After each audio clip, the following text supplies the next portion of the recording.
Welcome back to the SMITE Pro League. There you go, Coral. I'll get you a pine cone. You're looking a little absent over there.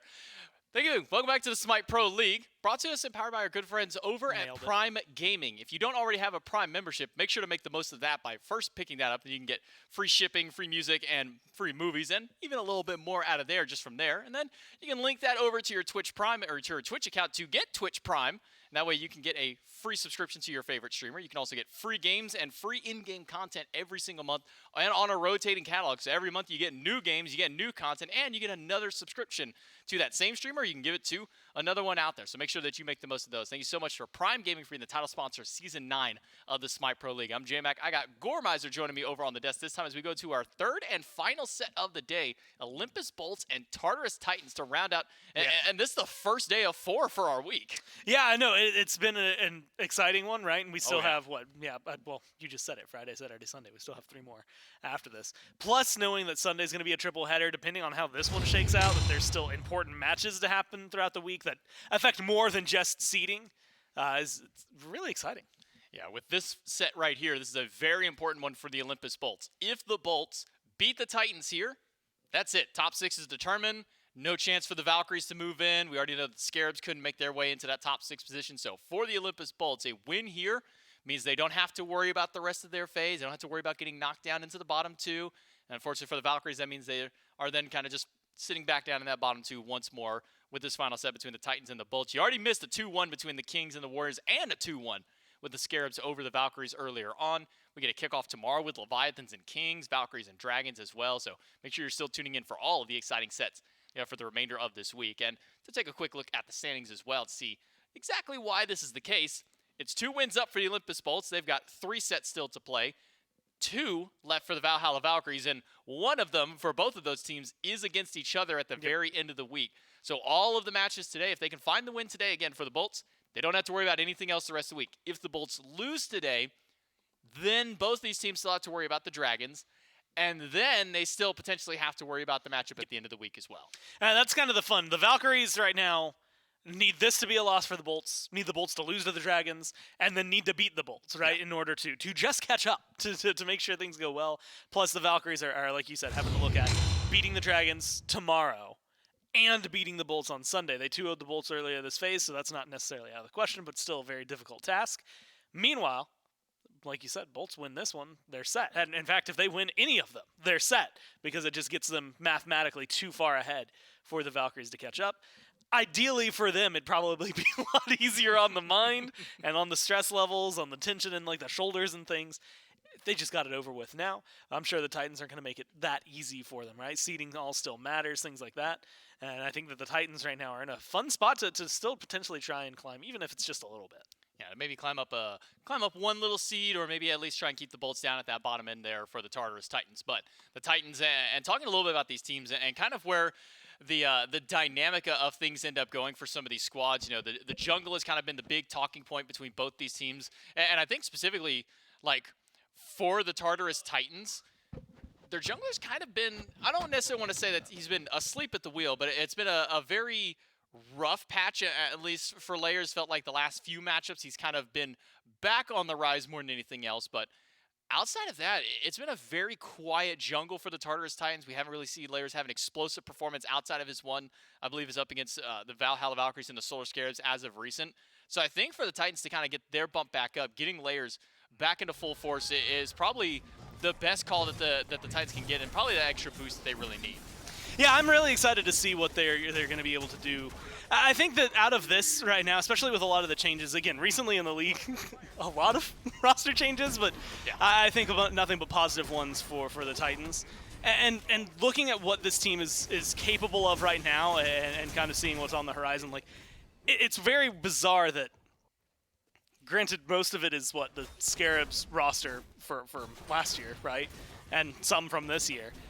But I do think that this is a squad that is going to be able to pick up, again, with Paul and Aurora, a lot of pace here at the very end of the year, to the point where I genuinely believe that they're in a contention for not just top 4, but probably top 3, top 2, if they can go on the route that they want to. They've got a good coach behind them now, again, with everybody playing at the level they are.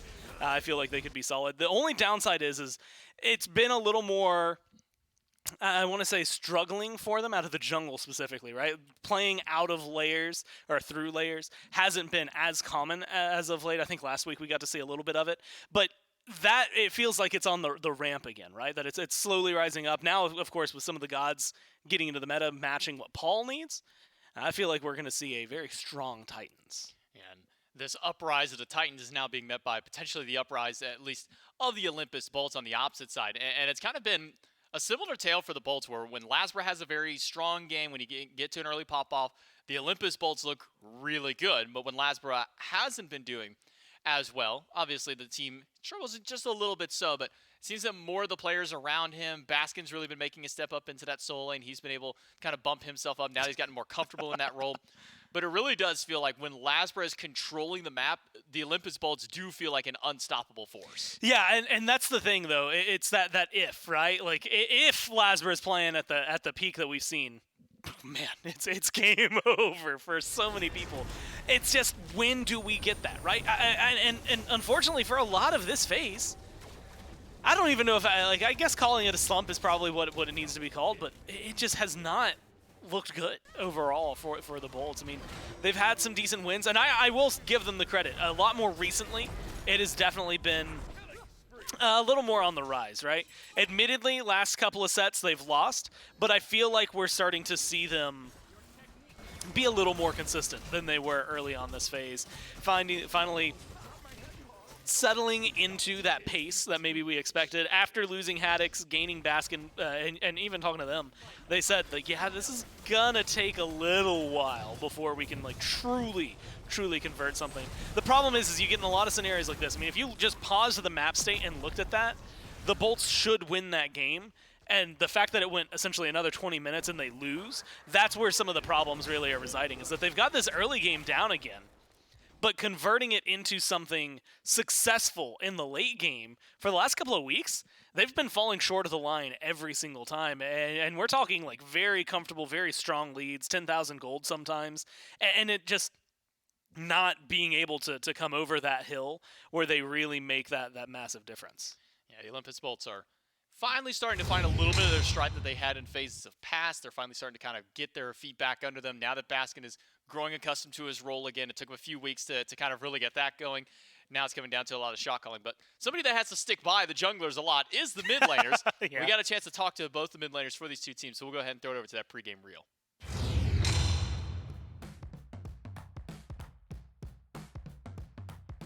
In Phase 3, I think the team has done pretty well. I think we had an adjustment period with Baskin, and we're still kind of adjusting, but I think as our recent play showed that we're definitely competing for top teams, just figure out our late game, which is still a bit sloppy, but we think once we can figure out the late game that we're in a pretty good spot. Our performance Phase 3 has been pretty mediocre, I'd say. Like, we're about middle of the pack. Definitely trying to get better before like the tournaments and stuff start. Going into Titans, we're pretty excited to play them. I think we played them the first game of this phase, and we got wiped at their Titan room in like a 2v5, so feeling excited to face them again. We really think we're improving a lot, and we think we have a pretty good matchup into them, so excited to do it. The most difficult part about facing the Bolts is probably like they have like these random like stuff they pull out sometimes. So a lot of times you just don't know what they're gonna be picking because they pick a bunch of like random stuff. Facing the Bolts, it's just another SPL match. You know, we're not gonna be like, oh my god, it's the Bolts, bro, we lost, or something like that. I don't know. Maybe we ban tier for Awesome Jake. I don't know. I don't know, bro. You know, kind of pulling something that Paul said at the end of that interview is something that I didn't think we've been saying about a team like the Olympus Bolts, which is sometimes they just pull out random weird things you don't quite understand. And I think of the Bolts of Phase 1 and 2, that's a very kind of questionable thing. Like, man, what are the Bolts doing? Like, we never are sitting here questioning really what the Bolts do. We might be questioning individual players like, man, why is Jake building a Chronos pennant on supports? Or, man, why is Jake doing this or that? But to see the entirety of the Olympus Bolts kind of becoming maybe a little less predictable, but also willing to kind of spice things up, maybe gives at least a breath of fresh air and maybe a new life to this Olympus Bolts team, Gore. Yeah, and I do want to see, I think, more, as weird as it is, like experimentation, although maybe not immediately, right? Like right now, it is pick your comfort picks, do what you know is going to be incredibly strong, win this set, right? That's in my mentality, or for my money, that's what I'd want to do if I were them, right? Because otherwise, all of a sudden, you're worried about tomorrow and how the Valkyries are going to do. Maybe you can kind of bank on that. The Dragons are an incredibly strong team, but then you're worried about how you'll do about the Dragons as well as how you'll do on Sunday. I think if you could just put that to bed now, you'll feel pretty solid about it. Plus, I mean, the Titans are a team that are close enough to you, not only standings-wise, but I think skill-wise right now, that this could be a really good heat check. I think the biggest downside is the fact that Bear is out of the studio right now, right? So it's not going to feel as full force as it could otherwise. But for the most part, I think that the Bolts, while it's been a weird phase, I do still think that they're in a pretty powerful position. So the Bolts trade Bear in studio for Baskin. Instead, if you couldn't already tell by the camera, Baskin, the solo laner for the Bolts here for this final week of play for his team. But as far as the first bans are concerned, Set immediately taken away from the Tartarus Titans is something that Paul has been running a show with for the Tartarus Titans in the last few weeks of play. Atlas and Athena also banned away, notably this Athena away from SOT in the solo lane as compared to where we've been seeing the Athena from some of the other squads. And Yamoja, Daji for the Titans to be banned out. One more ban left for them, and I'm curious as to where it will go. Yamoja takes pretty much the prime support off the table at this point. Daji takes one of the premier junglers away, so I wonder if the Titans focus a little bit more in the jungle, or do they maybe go for a mid lane ban, because we have been seeing a rise of some of the new mid laners popping out. It is interesting, not just because, like you said, I think mid laners are always going to be in that conversation, but I think that there's exactly what I was thinking. Powerhouses for specifically Jake that seem to enable the Bolts maybe a little bit more than some others. I'm actually surprised about this, mainly because I was looking at it. Kernanos isn't like an unlikely first pick for the Bolts, but like Hades has been one of their go-tos. It feels like a very easy comfort pick, maybe for Baskin. But we've also seen it falter and succeed. Right? We've seen what it can do in some of these moments, and we've seen how quickly it can be kind of stripped apart in the wrong scenario. So I don't mind the Kernanos in any bit at all, because the fact that they can flex it around. We've seen it go mid. We've seen it thrown in duo. I think that they still have plenty of opportunities depending on how they're feeling, similar to the Warriors. You know, Amus and Cobb, Kernanos, you could have a very easy mid duo ADC comp there. But like you said, you know, being able to discuss some of the more recent like resurgences of mid laners, even some that were nerfed, right? The Morrigan we just saw, while it didn't necessarily win, still had a really, really impressive game. So you add that in, really good pick for Vin. Like you had mentioned, the Scylla, some of these others. I mean, hell, we saw an Agni game from the Valks earlier today that honestly sold me on the Agni. And so I think there's definitely a lot of picks in that area to maybe flex around with. Cernanos in tier so far for the Olympus Bolts. Ishtar, Erlong, Shen. As Erlong a top 3 god for both of these junglers out here. Lazarus last couple of matchups they've had on this game. Even though it was a loss to Leviathans, still a 6-2-6 game out of the jungler for the Bolts, and then a 2-0-6 in a win up against the Camelot Kings in the set before that one. Or the Erlong Shen for Layers has also been successful in the past 6-1-12, that he was able to make that one. But when in doubt for the Olympus Bolts, whenever a lot of the top supports are taken away, Jake always seems to have a fallback as he goes to the Nox one more time for the support role. And look, the Nox has treated him well. And I think we even got to see it a few times last week where even though it didn't, I think, win in the game that it came out in, it still looked decent enough. I have, and will go on record as saying I've changed my mind. Like the Kernanos, in theory, I really like.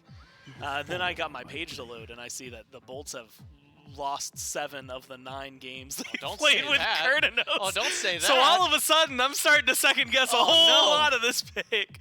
The one game they did win, or one of the 2 that they won with it, was from first pick though. So if they're gonna raise their odds anywhere, it's gonna be that's what they have going for them. I do think that the Titans right now, though, are playing to their strengths, right? I think Tier has been kind of a very recent wonder. Nox is definitely a Jake run, but Erlong plus the Guan Yu plus the Ishtar, like, that is just a very clean trifecta. You get 2 that I think are very meta, 1 that gets Layers online really early, 1 that gets good healing in there as well. It feels like a really good top 3 for the Titans. As the bands jump through, Kabrak and Ares from the Olympus Bolts taking a couple of shots over towards Aurora, who still managed to pick up Kepri, by the way, after all those support bands go through. And then Cupid, no surprise with how strong Cupid has been. Maybe a little less powerful as of now. We haven't been seeing him nearly as prioritized as like the Cernanos, the Ishtar have been as of recent. And then Soul, something that almost exclusively has been picked up, at least by Barracuda over in that Hunter role, though he's been going as a much more mage power-centric build, as he's been going a very expensive build. I think at one point we mathed out that he was spending about 16,500 gold in order to get his full build online, which is a very long time to get that kind of gold. It's typically a 35-plus minute build. But that one has been banned away, as that has been a comfort pick for Barracuda as of recent. Yeah, and honestly, it makes sense, right? When you see what we've been able to see, especially with the shift, honestly, in Dynamic, I wouldn't be surprised. I mean, we mentioned it. I'm going to throw this one out there just because it lines up really well with this patch notes. But, like, if you're going to talk about magical hunters, Kronos has not been played at all this year in the SPL. And he just got some buffs that make him feel a little bit better. Like, it's one of those things that, can you will it into existence? Probably not. Honestly, a Kronos Nox lane sounds, I don't use this term lightly, sounds kind of cringe, bro. Like, I don't, well, but that's mostly, that's heavy lifting by the Nox more than it is by the Kronos. But, late game, especially with the Kronos maybe in mid, I don't hate it. I just don't think it's maybe the best that you could get going on. Then again, a lot of that is more related, I think, to the Nox support. Something that only Jake runs and that Jake can run decently well. But we'll have to see how well it fares here. Oh, man, come on. You want to talk about a quote-unquote cringe, a hell mid against Agni. But he was hovering Hebo. He was. That's like my guy. I was so excited. We're never going to get it again, man. We're never going to get the good old days. Well, I guess this was in the quote-unquote good old days of Paul. He was running like Freya, Hell, and Habwa in the SCC a long time back. I think that was back. Got one of those. Actually, I think that was back when we were both casting. Not even before. Like, this is before we were both hi-rez. We were casting SCC then, and these are the picks that Paul was running in the main lane at that time. Now, the Agni earlier today didn't have the best performance out of Bennett. I think it went 0-4 in its matchup there. We'll see if Venenu can maybe have a better game this time around. Couple that one now with a nemesis in the jungle for Lazra. And one thing that we talk about with Lazra is being able to kind of get a strong early game for his team, kind of get some rotations over to these lanes and get one of these players ahead. Do you think that nemesis with the comp that the Bolts have can find a pick in one of these lanes early on? Honestly, I think that if you focus over in, well, I don't know, Guan Yu's real survivable. Probably the Hell. Like, that's your best bet, right? Burst down the Hell as quick as possible. Ishtar has decent disengage, plus there's a Khepri over there. Unless you're getting involved like sub level 5, you're probably just going to end up seeing someone get rezzed. Khepri's always a good target because even if you burst them down, I am a fan. Even if you don't get the kill, if you force the ult, that still feels really good.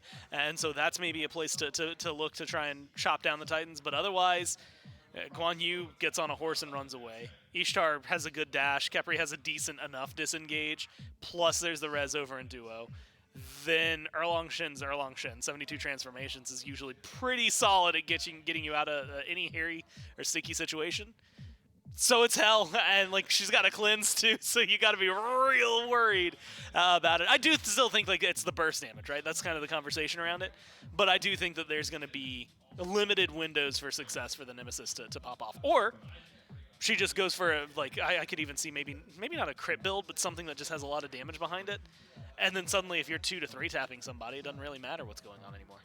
Gotta imagine anti-heal is also on the mind for the Olympus Bolts. I mean, even if it's just a Hell, that's enough that you need to worry about, but there's a Hell, a Guan Yu, and an Erlang Shen. Yep. Oh, and Ishtar's also building sustain into the kit all the time. Khepri Res, you can't really do anything about that one there, but we have been seeing meditation become much more viable as far as supports are going. We've been seeing like Benevolence, Mail of Renewal, meditation very early.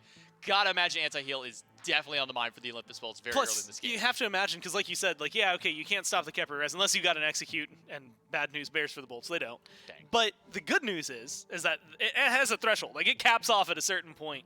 The problem is that if you don't have anti-heal, they get rezzed, and then that health bar goes back to full anyway. So now you've got a way to at least stifle that. If you kill someone, you keep them at that cap more than likely as long as you have some of that anti-heal. Potentially kill them again, especially if it's the Khepri that you're focusing on, right? He reses in place, so it's a lot easier to just surround him, kill him again, and I guess depending on the skin, serve him up on a silver platter because he's a lobster that one time. Oh. I was wondering where you're going with that for a moment. Now, I'm picking up what you're throwing down there. Now, the one problem I see going up against this Hell, and I think as much as I hate seeing how successful Hell is, Paul is really good at the pick, and Yes. feels like this is a good conversation for him to run it into because, I mean, what's their lockdown? Single target from Nox, single target from Tier. As long as Paul's not the one who's being hit by that or he has a really fast pre-cleanse, feels like there's not really a whole lot of worry for the Tartarus Titans on the lockdown from the Bolts. Yeah, this is also a very just Titans feeling lineup, right? Like everything about this feels like something that they play really well. And admittedly, a lot of the like scope of their team has shifted in dynamic from like last year at the very beginning. But it still feels like they have that at their core. I'm really excited to see what it is. And like you said, with the limited lockdown they have, Hell Cleanse is going to get a lot of utility. And if Hell's not the one getting picked up, then Hell Cleanse is going to get even more utility because all of a sudden she's going to be able to throw that out on to anybody for the Titans. So beads are going to be really helpful here. But like you said, like Agni technically has a multi-person AoE. We haven't seen a ton of those hitting multiple people, but you have to imagine like 1 to 2 people targeted there. Just light CC, soft CC from the Nemesis. Slows are going to be nice, but again, that can just be cleansed. Not only do they have the cleanse from Hell, but also in the event that they get really low, Scarab's Blessing, if it doesn't get procced, it's still a cleanse anyway. So that opens up some opportunities there. Like you said, Nox is single target. The silence is a little wider, but who cares? And then you get Tier, technically capable of picking up multiple people. If you're picking up multiple people as Tier, either you're playing really well or they're playing really bad. There's some middle ground in there, but Right. definitely something that favors them. And then I guess technically Kernan Assault is going to hit a lot of people. Most of the time you're not banking on that, right? So I think that this Hell is just going to get a lot of value unless that is the single target they're going for. If every single time Nox, Tier, Agni, and Nemesis are just like, cool, let's kill the Hell, then deal with everybody else, they'll do okay, but then you're still dealing with a Taunt afterward, a Guan Yu afterward, an Ishtar who's been untouched at that point afterward. It can definitely become a big struggle. We'll see if the Olympus Bolts can get things going a little bit early in this one as we jump into game number 1 with Dulcin and Trelly. That's right, this is a qualification match for the Olympus Bolts. You win this one, guaranteed to make your way into the Phase 3 playoffs.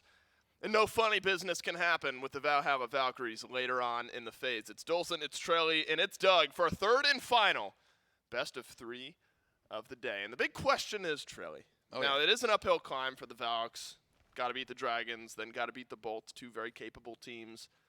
But the Olympus Bolts, in a would love to win type of set, not must win just yet, but would love to win. They bring out the Tier, the Nem, the Agni, the Nox, the CERN, which they've struggled to find consistency on. Do you like the 5 that the Bolts are putting forward here in game 1? I mean, I don't love it just because I feel like this is a very, it's a very hard to execute on composition where Awesome Jake has to be consistently landing the lockdown as well as Baskin has to make that blink count because if you don't have the setup, if you don't have the peel that these picks provide, your carries just get ran through. And unfortunately, the Tartarus Titans have Guan Yu, who it's really easy to just use Cavalry Charge effectively, as well as the sustain from that Guan Yu. Yep. You got Hell, and the cleanse that comes from that. It's a pretty cringe composition here from the Tartarus Titans, let's be honest. They've got Kepri and healers galore. It's not going to be easy to try and survive, but if the Olympus Bolts are able to land and make use out of every single ability, then I think they'll be able to find success. It's all about, consistently landing that lockdown. Okay, if we had to rate the amount of times that each team in the SPL got called cringe for whatever composition they drafted, Yeah. do you think the Titans would have been called cringe the most often? They played a lot of Double Cthulhu. They play a lot of Hell Guan Yu. Do you think Titans are being called cringe comp more often than any other team in the SPL? Well, Myth coined the Bolts the bad guys because they were playing Nox the most, and That's true. I believe Ven was playing Hell a bit at the time as well. So, as far as I'm concerned, the Bolts also have a right towards that name. But if I'm looking at both these comps, I mean, neither one of these teams are giving themselves a good name. No, they're right? neither one's helping themselves out. Yeah. And so the Titans, we've seen this type of draft from them in the past. You open up plenty of space with Sot and Layers. Of course, they have some sustain in kit. Yep. Paul sits back, should be able to do some good damage when the Hill walks forward. But what is this? Baskin in studio with his team. Looks like Solo's SOT. I see no assists on the Olympus Bolts.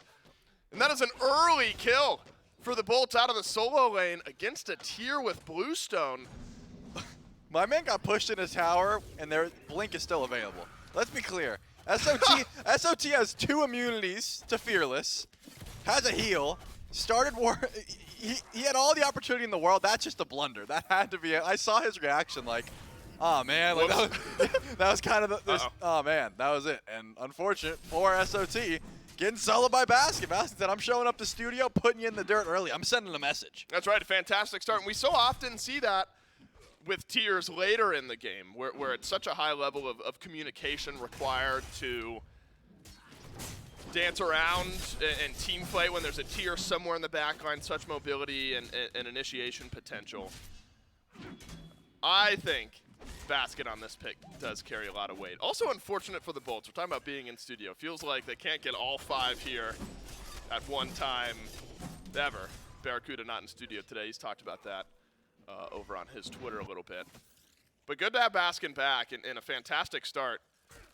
Likely doesn't totally ruin this lane for Sot on the Guan Yu Trelly, but a great start. I mean, it is going to mess with his mental a little bit, right? At the very least. Like, you don't want to end up in a situation like this, especially when Lasbra's on the way over. Oh, no. You talk about messing up a mental.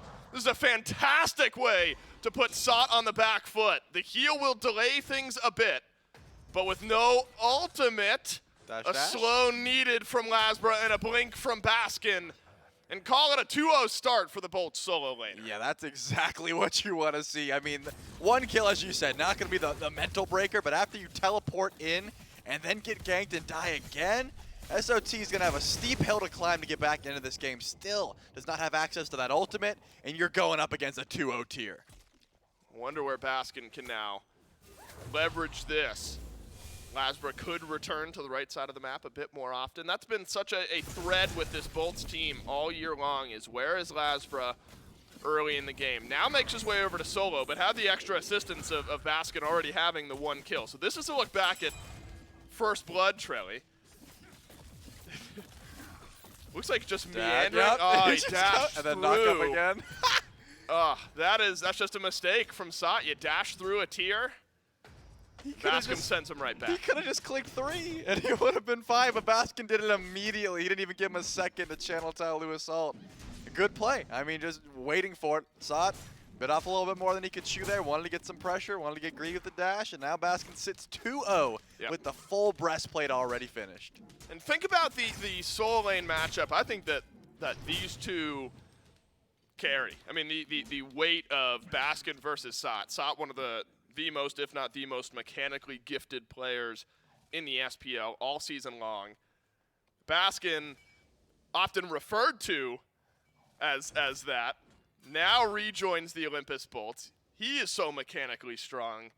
These two in the solo lane should be a treat to watch as this set goes on. But right now, Baskin getting the better of Sot after the first blood, and an assistance from Lasbra after the fact to make kill number 2.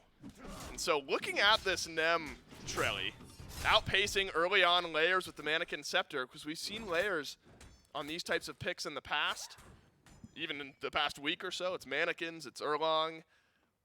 Not the fastest start for Layers, though it's only the 1 gank for Lasbra up to this point. Yeah, so far, Stewart is going to trade out ults with Barra, though. Looks like Barra getting the better end of that trade.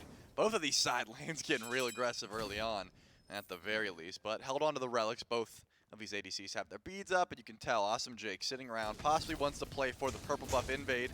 That'll spawn here in a bit, but Stewart should be able to back up and get back just fine.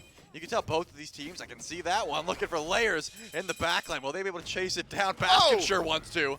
The Fearless, or Lawbringer rather, up and over. Layers with the taunt and the heal. Will keep the Erlong Shen nice and safe. So it's been relentless from Baskin and Lasbra. I mean, is the right side of the map, in your mind, Trelly, the obvious spot for Lasbra to be putting all of this pressure? Is it just that hard to get anything going mid or left? I think with Aurora rotating out, it makes a lot of sense. Because the Khepri is surrounding Paul at the moment, you know, you're not going to be able to find too much of an easy kill, especially with the fact that it looks like Barra and Awesome Jake own the left lane as well. Stewart not going to be able to step up for his own purple buff unless Layers gets over here in time. So fighting away from this Khepri, probably the call here for Lasbra, and you don't get any further away than solo lane at the moment, especially where Baskin gets an early solo kill. I got no problems with him playing through this lane, but you can tell the Olympus Bolts are prioritizing that anti-heal, the Brawler Speed Stick, the Divine Ruin already online. Yep. Will not be surprised if we see it on coming later as well, because as you already highlighted, Layers also has a fair bit, but that Guan Yu and Hell sustain is going to start to add up, and it's going to add up quick. Yeah, it's going to be hefty. Let's talk about the mid lane matchup a bit then, Trelly. I mean, with Ven, you know, some changes earlier on this season to Flat Pen. As Awesome Jake will scurry away from the purple buff, unable to steal it away from the Tartarus Titans. But seeing Agni trickle into a few team compositions, great for ranged artillery. Saw some changes to Chronos Pendant, don't see that early on in the build here, but likely a Soul Gem. Remember, less stacks to get the passive up and ready to go on that, so a worthwhile change there. Up against Paul on the Hell on the other side, who also looks like will be prioritizing the slightly buffed Soul Gem in an early item slot. Yeah, I think it just works out. It's just a very strong item. Even though Hell is going to get anti-healed against, you get so many of those Soul Gem procs just by healing and cleansing your teammates. You get that for absolute free, so you should always have a Soul Gem proc up and ready. And it looks like Ven just wants to try and match that amount of sustain, or at least attempt to match that sustain, because you're never really matching what the Hell can provide with the Sands of Time, as well as the Soul Gem. Should be just fine in that regard. But Lasbra has been getting consistently active in the back camps. Just a little bit of tick damage. Right. As it looks like Baskin also wants to try and fight here. Just stepping up deep into the enemy jungle. You know, I think Layers has been doing a better job of farming, you know, sitting at level 9, has that second point in the ultimate if he wants it. Whereas Lasbra's been trying to, you know, find fights wherever he can. Potential, though, that this game gets awkward for Layers. You know, right now in a just defined spot, you're not panicking at all if you're Layers or the Tartarus Titans. Though just shy of a 2,000 gold lead is built up for the Olympus Bolts. A lot of that invade, a couple of kills, and this type of farming that's been going on with Jake and Ven picking up the oracles. We so often see, you know, a neutral or obviously worse Erlang Shen late game just has such a hard time getting into that backline on a consistent basis. So Layers may be hoping to find a caught-out member of the Olympus Bolts. You'd think it might be Jake, where that positioning was just now, but the Nox able to back away. And I think later in the game, we're going to have to look at Nox as well, Trelly, because this Bolts team has not had an easy time sieging bases. And I'm thinking the last time we saw Bolts with Jake on Nox, that's when they got repelled like 4 or 5 times. They just could not put it together. That's where I'll keep my mind later into this game. Maybe right now, a scrap in the jungle. But no, a double dash from Lasbra and just some poke damage from Hell. The Titans won't find themselves in initiation. Yeah, real hard to walk up into Ven. You can tell, though, Barracuda on the way over wants to rotate for that Pyromancer, currently at speed buff. I want to take a look at that build because he actually went for the Gilded Arrow. This item was buffed, and you'd think for the magical ADCs, but it looks like more so something that Barra wants to focus on his crit. He's got that Shadow Steel Shuriken, and this is where it's going to help him out. Trying to crit down this Pyromancer, and Layers is standing by. I laugh. I mean, Barra, the 10-minute mark, all the way over from duo lane, and Stewart has got that wave pushed under Barra's tower. So this is a real nice moment for Stu. He'll be able to pick up the Interceptor here as well, and Barra leaves the right side of the map empty-handed. So the 1-level lead for Barracuda is going to shrink down just a little bit. We'll steal away a bit of the golden XP from the red buff, it looks like, and we'll make it back in time for this wave. So really just missing out on one wave, Trelly, but maybe that shows you an aggressive, objective mindset from the Bolts here in Game 1. Yeah, I guess they had the burst, they had the burn, but they really didn't want a 50-50, especially with the vision that the Tartarus Titans have around that objective. I like the call, though. Send Barra over as early as possible. You can see SOT is teleporting into mid. I'm wondering if that means they sniff out this Gold Fury call, and it looks like they do. Well, there's an advantage for the Titans here. It's a teleport over from Sot, but Baskin only has Blink. So if the tier wants to fight, he's going to have to wander all the way from the solo lanes. This is an immediate advantage for the Tartarus Titans, but flank potential from Baskin if we get there. Awesome Jake on the back end. of a double wild hunt from Barracuda. This is maybe where Baskin can flank around the Titans, but no. We'll take the front door. The Titans back themselves away. Gold Fury leashed and confirmed by the Olympus Bolts.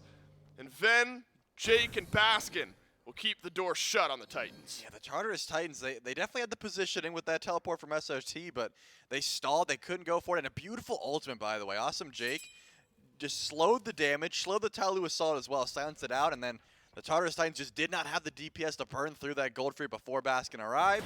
And with the damage that Ven was putting out as well, didn't feel confident going for a 50-50 in that situation. So now the Olympus Bolts are able to push this gold lead heavily in their favor. Remember, this all started with a Pyromancer half pull that the Bolts didn't want to commit to.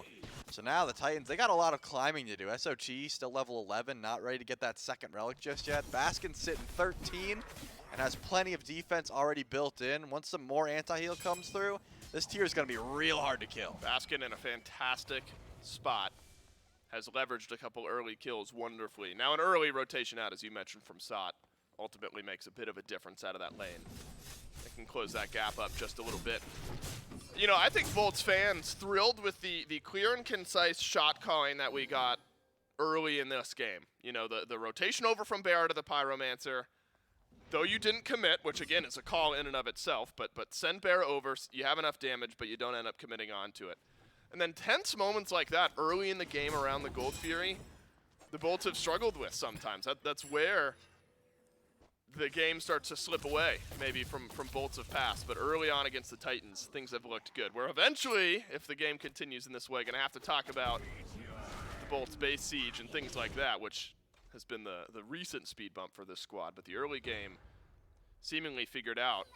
On the opposite side, though, Trelly, the Titans just have not been able to get much. A little damage on the left side tier 1 tower, and then that's when Stu kind of left alone in lane, pushed in some of that damage.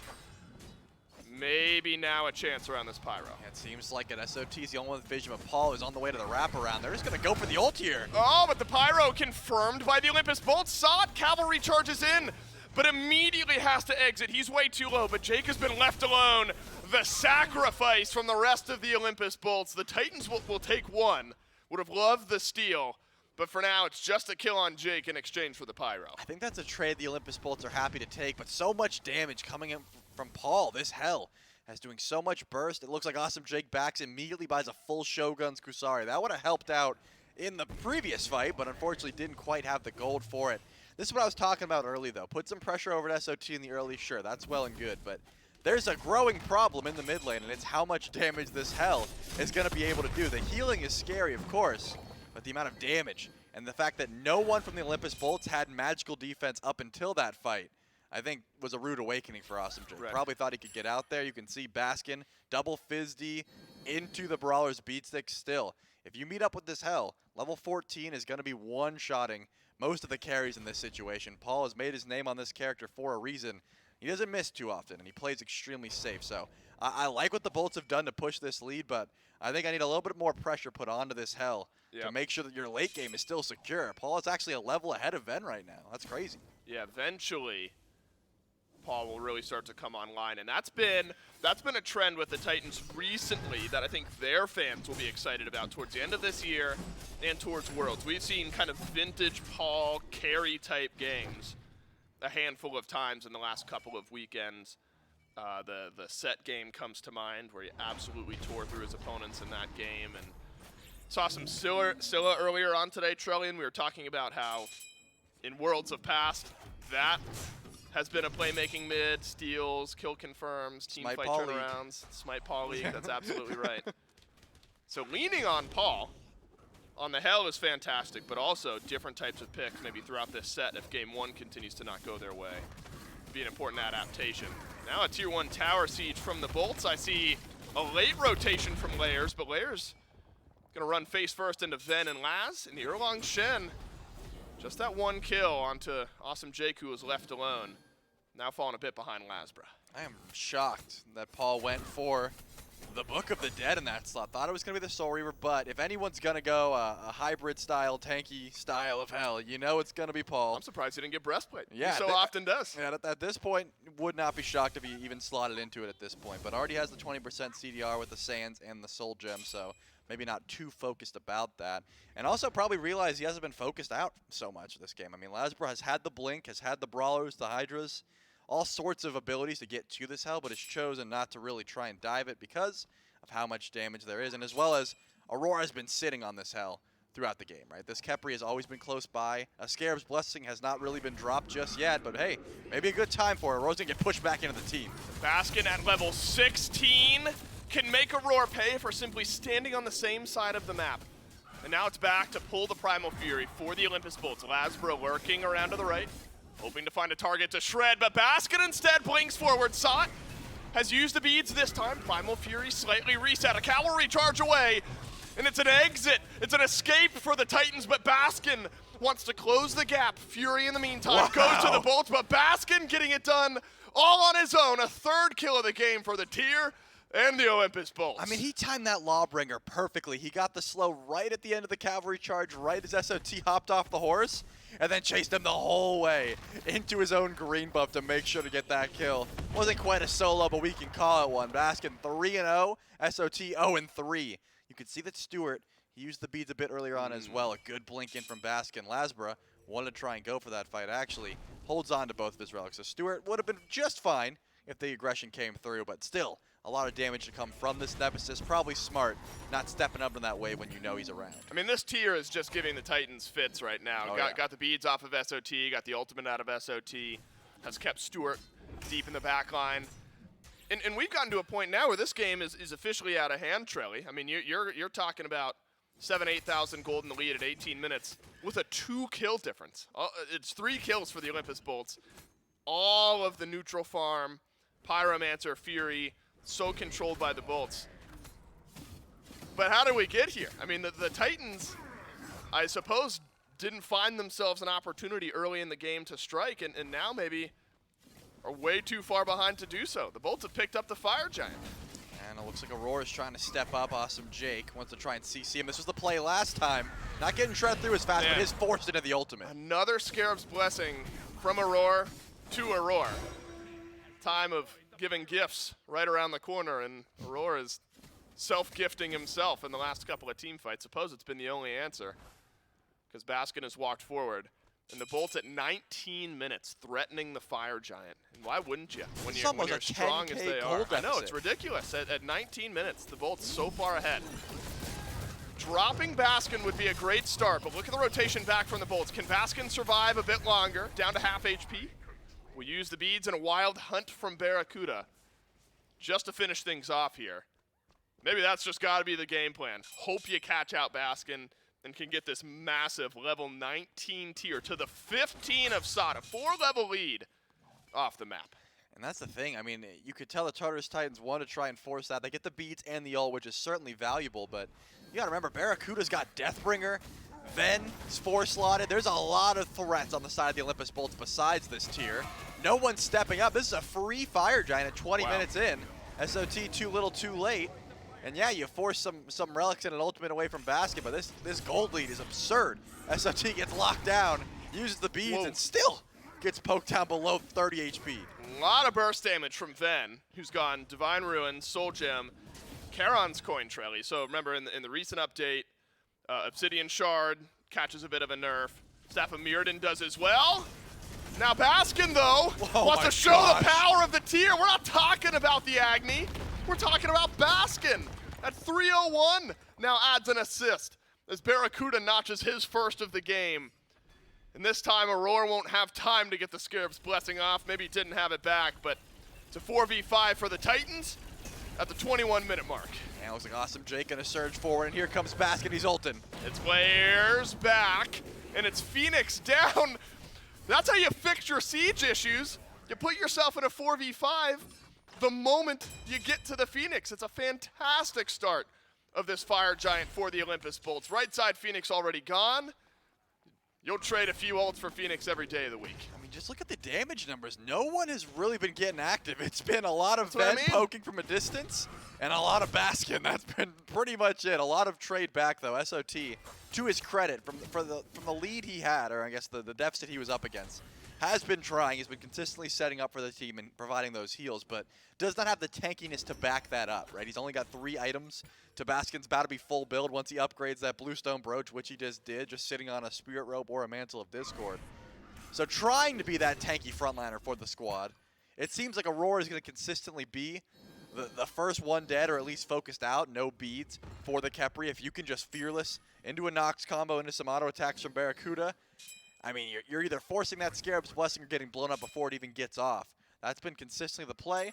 Right side bird down, and now group up for the Oni Fury. You might as well. You got 2 tier 2 towers to go through here, and plenty of gold to try and get in your pocket still. I mean, this is just brutal for the Titans.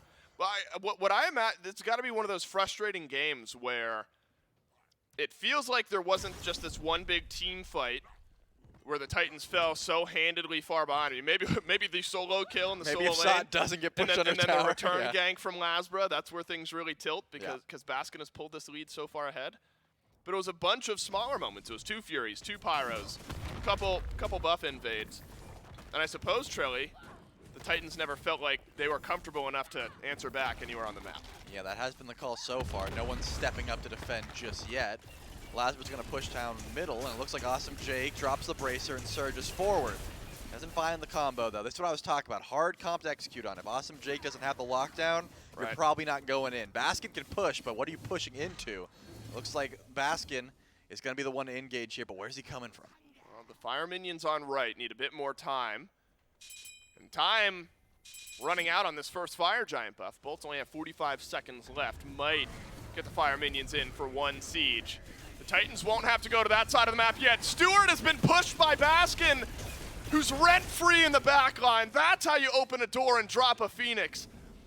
Baskin and the Bolts get away with another bird and still have 30 seconds left on their buff. Yeah, I love that call because what it didn't do was get the beats down from Stewart. What it did do is push the rest of the Titans back, and you get a free Phoenix. This is the first Fire Giant of the game. Remember, usually these are dealt to just damage, but it looks like Mid Phoenix is also coming down. That's a root. Believe from a roar onto Ven and Barra. Forces the med out of Awesome Jake and half HP off the mid lane Phoenix. All called out efficient from the Bolts. They drop a roar, get right side Phoenix immediately. Go back, spend up some of their gold, send Baskin in first, drop the left side Phoenix, half HP off mid. And they're going to get an Oni Fury. So they're going to have 2 waves of Oni Fire Minions right around the time the Fire Giant's going to respawn. This fantastic, clinical, calculated setup from the Olympus Bolts.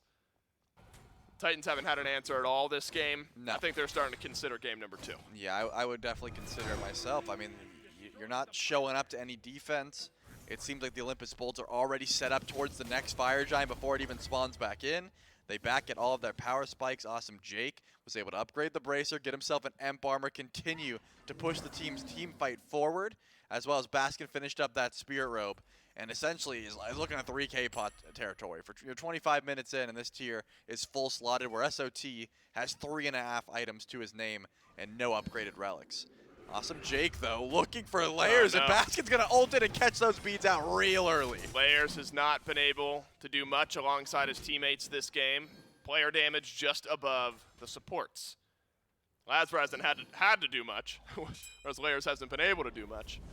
This Erlang Shen, I don't know if he'll be able to turn the corner here at the end of this game. Fire Giant, this one's simple. For the Bolts, right side Phoenix just now respawns. And this call may be simple as well. Stewart dealing with Oni Fire Minions on the left side of the map. Suppose your siege is made easier when Baskin can just blink in and force the Titans back. Stewart has both relics, so does Paul, and there's a cleanse in there. That's what you're hoping you can force out, but the Bolts will force their way forward. Sot backs off, and so do the rest of the Titans. I wouldn't be surprised if we're waiting for another combo in from Baskin. I mean, Layers got his beads forced a little bit earlier on. Where's it going to be? Once Awesome Jake gets the combo down, push him into your team, you got plenty of damage, and already the blink is in, but looking at Stewart. Baskin has done it again, but this time Baskin's got to leave. Now Lasbra in for follow-up. He also won't finish a kill. Mid lane Phoenix is gone, but so is Sot's health bar. All 3 birds down. And the Bolts have a chance to take a breather, reset, and siege up this Titan with 3 minutes on their buff. I'm taking a look at the relics, though. Stewart, relatively untouched, but besides that, the relics on the Tartarus Titans looking a little worse for wear. Lasbra pretty much had to use everything, but look at the carries. Ven and Barra also virtually untouched, have the beads and the Aegis. You got an upgraded meditation here from Awesome Jake, so the Olympus Bolts are not leaving. They're going to sit around towards the left side of your map. That Phoenix will spawn in a bit, but I mean, what's going to be the opening here? You still got so many options for who you're trying to pull, but because Baskin lost the blink, it's going to be difficult to walk in. You're kind of relying on Awesome Jake to hit a combo here. As they're sieging forward 27 minutes in, and they want this Titan. Yeah, it could be easy for the Bolts. Remember, last time Baskin was so far forward, he was on his own. Similar things could happen. Baskin walks in, but Sot absolutely melted. But so is Baskin on the other side. Receives some sustain. Med pumping away from Awesome Jake. In goes Baskin. And the Titan low. Wild Hunt down. Baskin has pushed layers off to the left. A stun onto Sot. But a Scarab's blessing from Aurora keeps this defense alive. Yeah, and it looks like still trying to bounce back and forth. The Titan is going to be reset here. The Bolts, they have to try and back up. Oh, this is awkward now for the Bolts. Some life from the Tartarus Titans. In life indeed, the Titan will not fall. And it looks like the Bolts want another go at it. The left side Phoenix just now respawning. Yeah, someone's going to have to deal with those fire minions, so the Olympus Bolts not completely going for this one, but stepping up. A good route from Aurora, and Barracuda's getting shredded through. Barracuda is going to get taunted in, and Aegis doesn't save his life. It's Stewart who strikes first on this defense. Could be the ripcord now from the Olympus Bolts. And indeed it will be. Barracuda dead, and therefore Tartarus Titans have bought themselves just a bit of time. I'm not too mad about that one, Dave. I think the Olympus Bolts, feeling confident as they should with a lead like this, you can make calls like that. I mean, it's almost 20,000 gold in favor of the Olympus Bolts. You could make a play like that, and you're not going to lose too much. Of course, losing Barracuda there stinks. You lose both his relics, but you're setting up for EFG at this point. There's no way you're breaking the base 5v5 and killing Titan. They were trying to find a pick. Good time to ult from Aurora, make sure that SOT doesn't go down. I think the Tartarus Titans held their base, but you're getting into a scary situation if you let these carries get full slotted. Paul still doesn't have that Soul Reaver online. Stewart would love to finish that last item as well. The Silver Branch is close, but not quite. So this next EFG is the one I think the Bolts have to make sure counts, because having this much gold is insane. It's great. Right. But you're letting the Tartarus Titans catch up a little bit. That left side bird did survive, so no one's going to have to go that far out to try and defend these fire minions. I think the Tartarus Titans are in a position, if they choose to, that they could step up to this EFG as long as someone is able to clear out those mid waves without getting picked off. But the Bolts, remember, they still have fire for another 11 seconds, so they're not going anywhere anytime soon. Looking at the Gold Fury first, then possibly setting up to make sure Paul doesn't get that red buff as well. Smart call, and that one's going to go to Baskin. Now, I'm only going to bring this up because Bolts have had trouble with it. Yep. Closing out sieges, closing out games. Yeah. You know, you had a 4-level lead, and I'm echoing a lot of what you were just mentioning. You had a 4-level lead for Baskin. That doesn't matter. You're right. It's just down to levels, or just down to items. And so, what we're now going to determine is with a ridiculous 20,000 gold lead, if the Olympus Bolts have cleaned up a bit of their base siege, shot calling, all three Phoenixes are about to be back, so they're going to have to work their way through that first layer of defense. Really, I mean, you were able to rely on Baskin to create that space so heavily earlier on in the game. I still think you can, but it's not going to be as simple as it was when Baskin was simply out-leveling and out-iteming everyone earlier on in the game. You'd love to get a pick, maybe onto Sot, then let some artillery fly from over the wall. It's a fantastic spot to use this Agni, poke down some damage, but you know the Titans, they've got their sustain. They can withstand a war of attrition. Yeah, it's not going to be easy. Lasbra smart to push that last wave of fire minions up mid, but Layers seems to be in position to deal with it as the enhanced fire giant has touched down. Then, going to get that cleanse down from Paul. This could be a decent opportunity to go in here, but it looks like Sot's going to siege forward. This is uncomfortable, not guaranteed. Execution necessary. Sot is dashed away. Another cleanse rolls through. And back to the enhanced fire giant. Go the Olympus Bolts. Remember, the Titans can sustain up, but you got to expect big damage from Ven when the Titans are as grouped as they are. Fire giant hasn't been melted down that far, just now down to half. It's Lasbra into the back, but it's Paul who's turned the tides, and a double stun from Stewart has stopped this fight where we stand. It's the Titans down 20,000 gold, who are now riding with just a bit of momentum. Fire Giant down so low, but it's been dropped. A double taunt onto Jake, onto Baskin. Layers has caught some fire here at the end of this game, but a push from basket onto layers, just disengages for his team. It's unbelievable. The Titans have won a fight, and they're up 5-3. This is what I was talking about. Don't let Paul get online because this hell starts Oh, chunking. no. Double kill for Oh, Paul. my God. Triple kill for Paul. What has happened? The Olympus Bolts, they've thrown it out the window.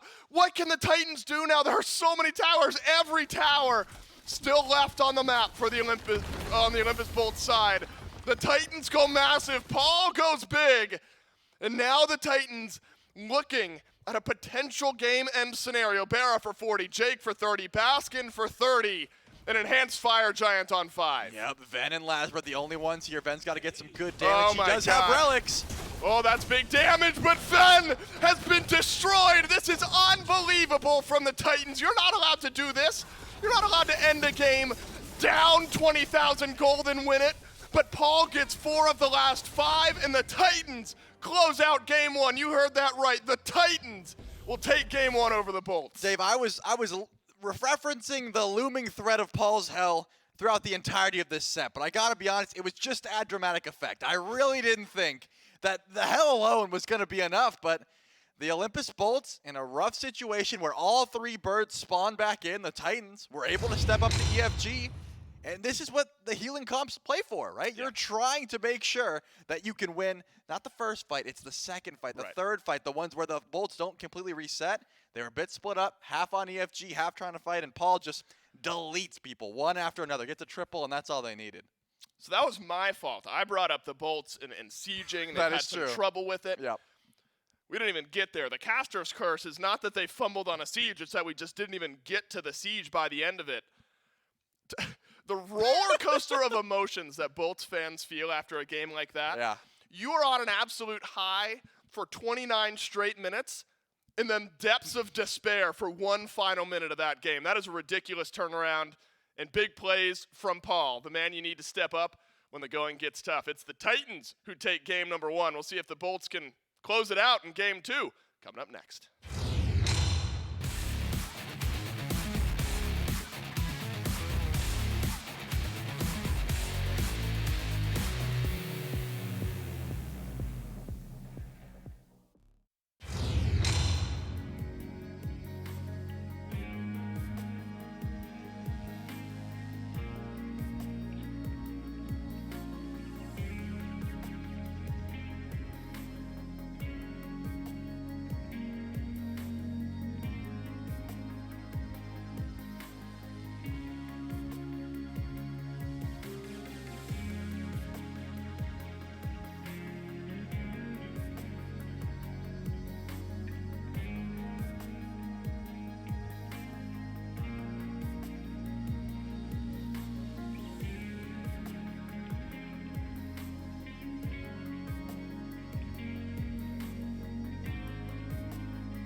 Tartarus Titans are certainly keeping it interesting in our third set of the day on a nice little turnaround and making their run towards Worlds just a little bit easier and maybe even a little bit harder for the Olympus Bolts. And at Worlds, we're going to have plenty of great stuff. We're going to have all kinds of Smite-related stuff. We'll probably have, stuff talking about some of our other games out there. I imagine during the keynote, we're going to see a lot of other great things. But even before all of that, we'll have the cosplay contest, which you should definitely join if you are good at cosplay. I'm not good at cosplay. The best that I can do is throw together a couple of T-shirts, or in my case, last year I think I wore like the monkey suit to be Gorilla Raijin or something like that during ours. So I'm not as good at cosplay, but if you're good, make sure that you sign up for the cosplay contest. SmiteGame.com/SWC. $9,000 on the line for you to get your hands at, and you got something there for. Well, I'd have to double check, but in the past, there's also like if you don't qualify or if you don't look at yourself and think, man, am I good at that? There usually are two categories, like the master and the journeyman. Like so some people who are able to come in, like you saw the Chernobog in the picture, man. Like that's just insane. The idea that anybody would have to compete against that is too much, and so it does get separated. I'm wondering where I can join like the dollar store cosplay. Like, is that a category that I could find and that we could set up? Because maybe I could win there. We did it once for a charity stream here, and nobody won per se. So I mean, maybe there's an opportunity there. Now, I'm always a big fan. Like, I've gotten to host the cosplay contest for the last couple of years. And then before that, Katie competed in like 2 of them before I got hired. Right. And so like I have the cosplay icon in game because she did it a second time.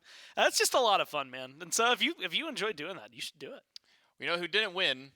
Game number 1 was the Olympus Bolts. Yeah, well, they were winning. They were doing really good for the early game. They were for like half an hour, man. Baskin was like 3-0. He was kind of dominating, and the Bolts were doing really well until they just lost one team fight post 30 minutes around Fire Giant and lost to the Titans. Now, again, this isn't to say the Titans didn't do anything else throughout. They obviously had to repel the Bolts at different points, had to keep them off Phoenixes. Stewart was putting out some good damage, at least during that one. But it's right here. It's this point where it's 20,000 down for the Titans. Paul finds a single pick onto Lasbra to start the fight, and then gets a triple kill after, and it's game over for that point. Yeah. Man, I don't even know where to start, dude. It's so hard to break that down because you did everything right. If you're the Bolts, I mean, up to a certain point, you did 95% of the game the way you were supposed to. And then you are, late game with a Nox that gets caught out, very easily picked on Lasbra. Sometimes all it is, I mean, Lasbra has 2 deaths, and one of them ends up being one of the most important deaths of the entire game. It is just unfortunate. Again, the repel around the Phoenix, that's something you bounce back from. But that siege, that fight around the FG and how disjointed it was for the Bolts, I think is where things really start to fall apart for them. And it's unfortunate because it means that the conversation we're having isn't about the 30 minutes of good they had. It's about the 2 minutes of bad that existed at the very end. And the problem is that that's been the key. Consistent. I mean, you're up 20,000 gold around a Fire Giant.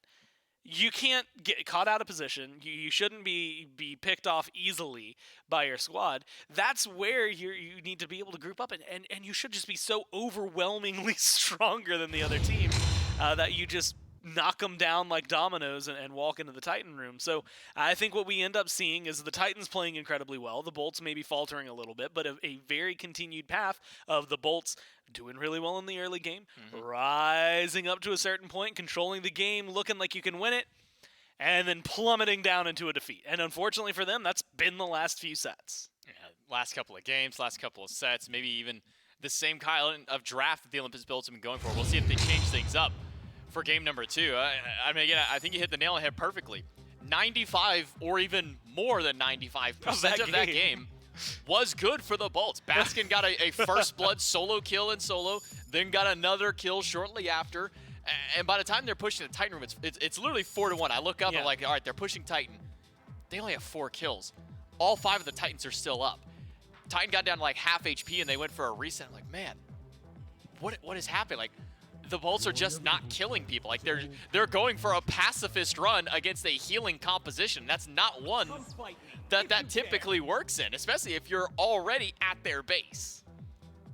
And that worry I had when I had said that thing about the Kernanos last time? Oh, no. Where now it's lost 8 of the 10 games they've played with it.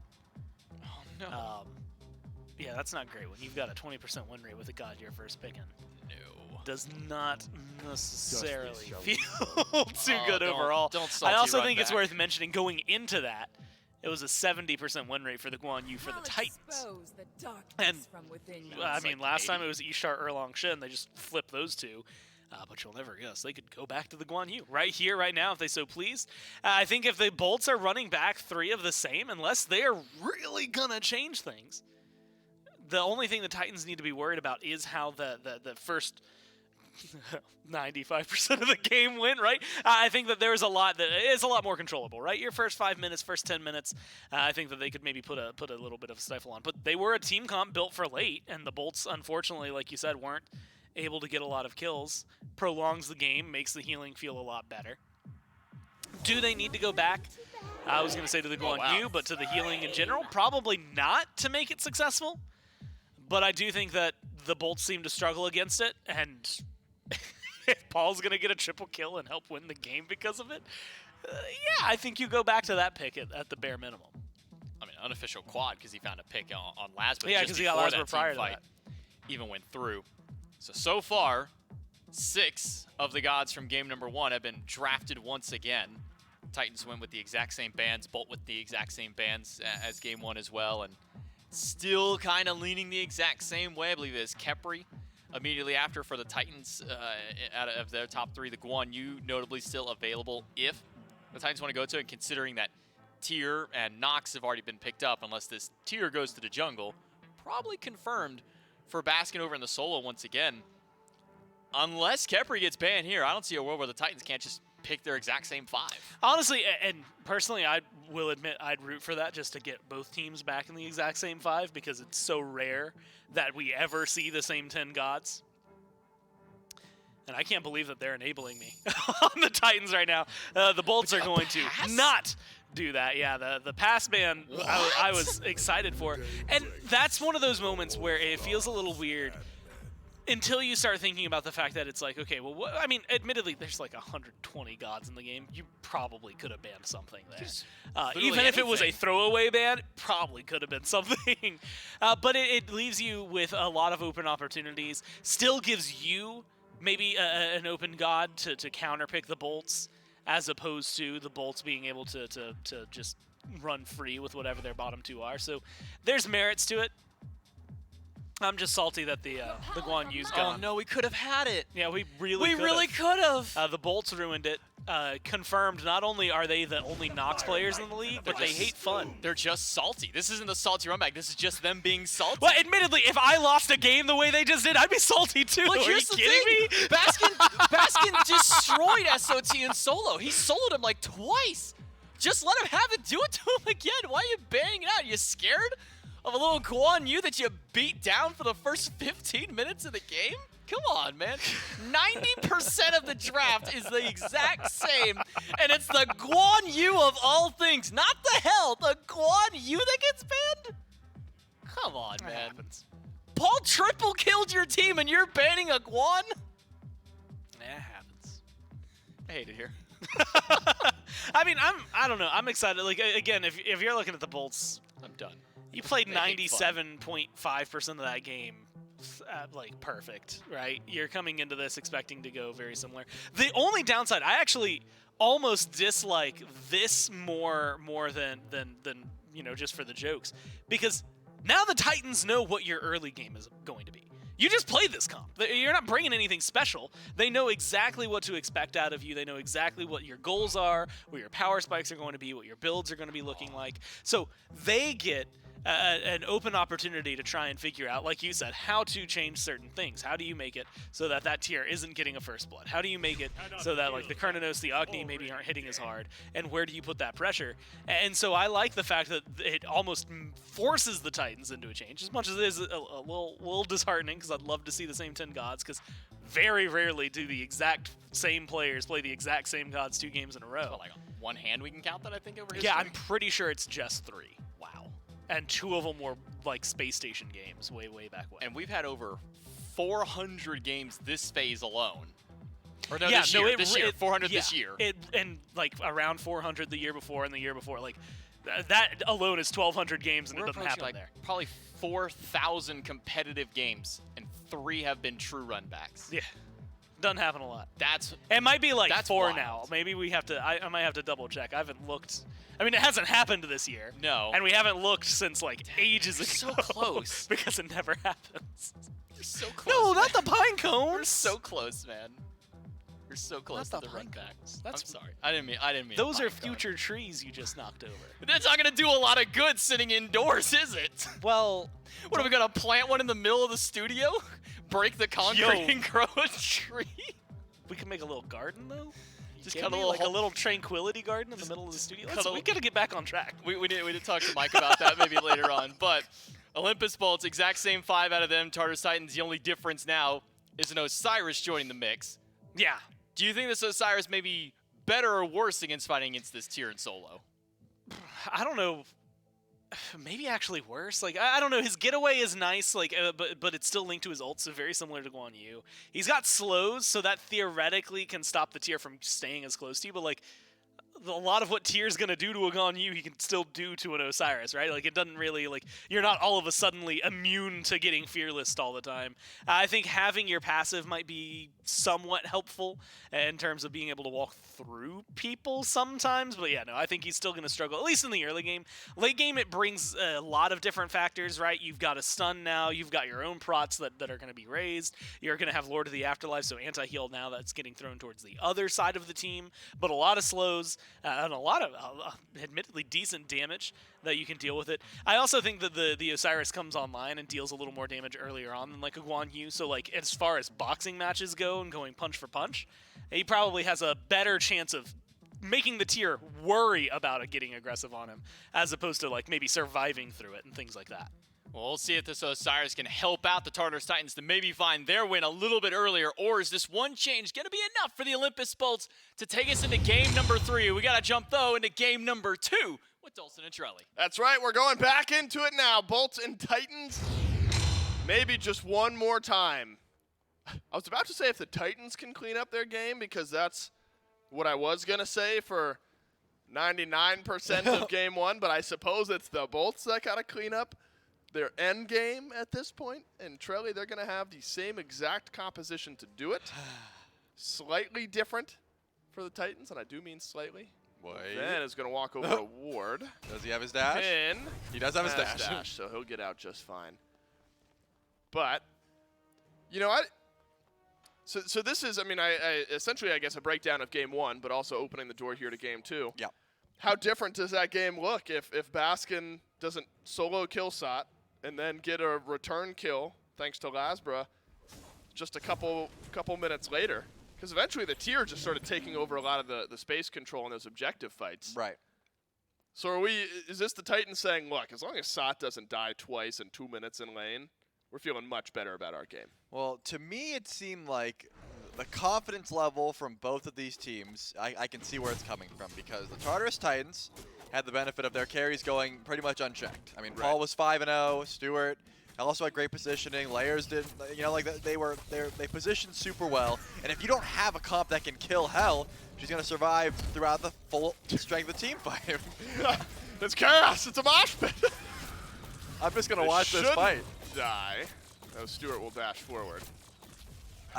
I couldn't tell what was I know, happening. I know. It's everyone just fighting in the Bramble Blast, and The Bramble Blast, the Capri was body blocking. Right. It was just too difficult to see what Right. damage was going where. you were saying. The point is, Paul goes unchecked, and it seemed like the Olympus Bolts, the adaptation was, hey, they had too much healing. Whether it was the Guan or the Hell, doesn't matter. Let's get rid of one of them. They got rid of the Guan Yu, so now that's less healing. And then for the Tartarus Titans, Paul never died. I mean, if he's going to stay alive the entirety of the team fight, yeah, you might lose some gold. Yeah, you might lose some of your structures, but the Titan didn't fall. So I can see where the confidence from both of these teams comes from.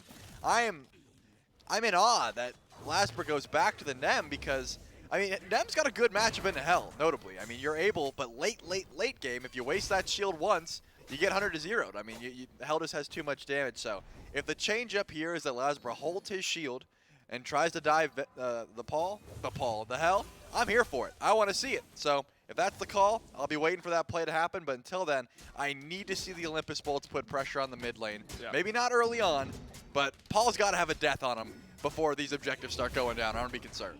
Ooh, then put some damage into Paul here. Last bit of mana from Paul to top off that health bar, but get just a little bit of it back. Paul has probably earned the title. Is Paul going to go to red? Paul should die here.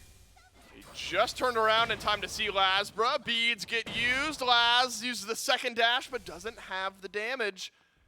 And Ven won't be able to poke out Paul either. Red buff now pulled, though, by Lasbra. It's a rotation in from Aurora from the left side of the map. This is slow goings from Lasbra, who will drop the red buff. Takes a bit of damage in exchange. Yeah, unfortunately, Lasbra did miss the dash and the auto, and that probably would have been enough to at least put him in position to try and get the kill. Remember, Aurora tried to hog that buff, and that's going to be enough. Awesome Jake steals Stewart's purple. That's a chain of effects. You see Aurora rotate over, says, Paul, I got you, misses the hog. Unfortunate, Lasbra gets red. And then Awesome Jake steals Stewart's purple. So good plays from the Olympus Bolts to get themselves a little bit of a gold lead over in duo lane at the very least.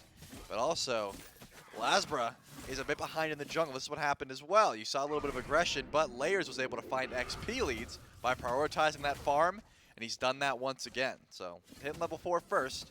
I want to see some action from the Erlong Shen. You got Mannequin Scepter, you got some safety in your kit. Try and find some pressure wherever that may be.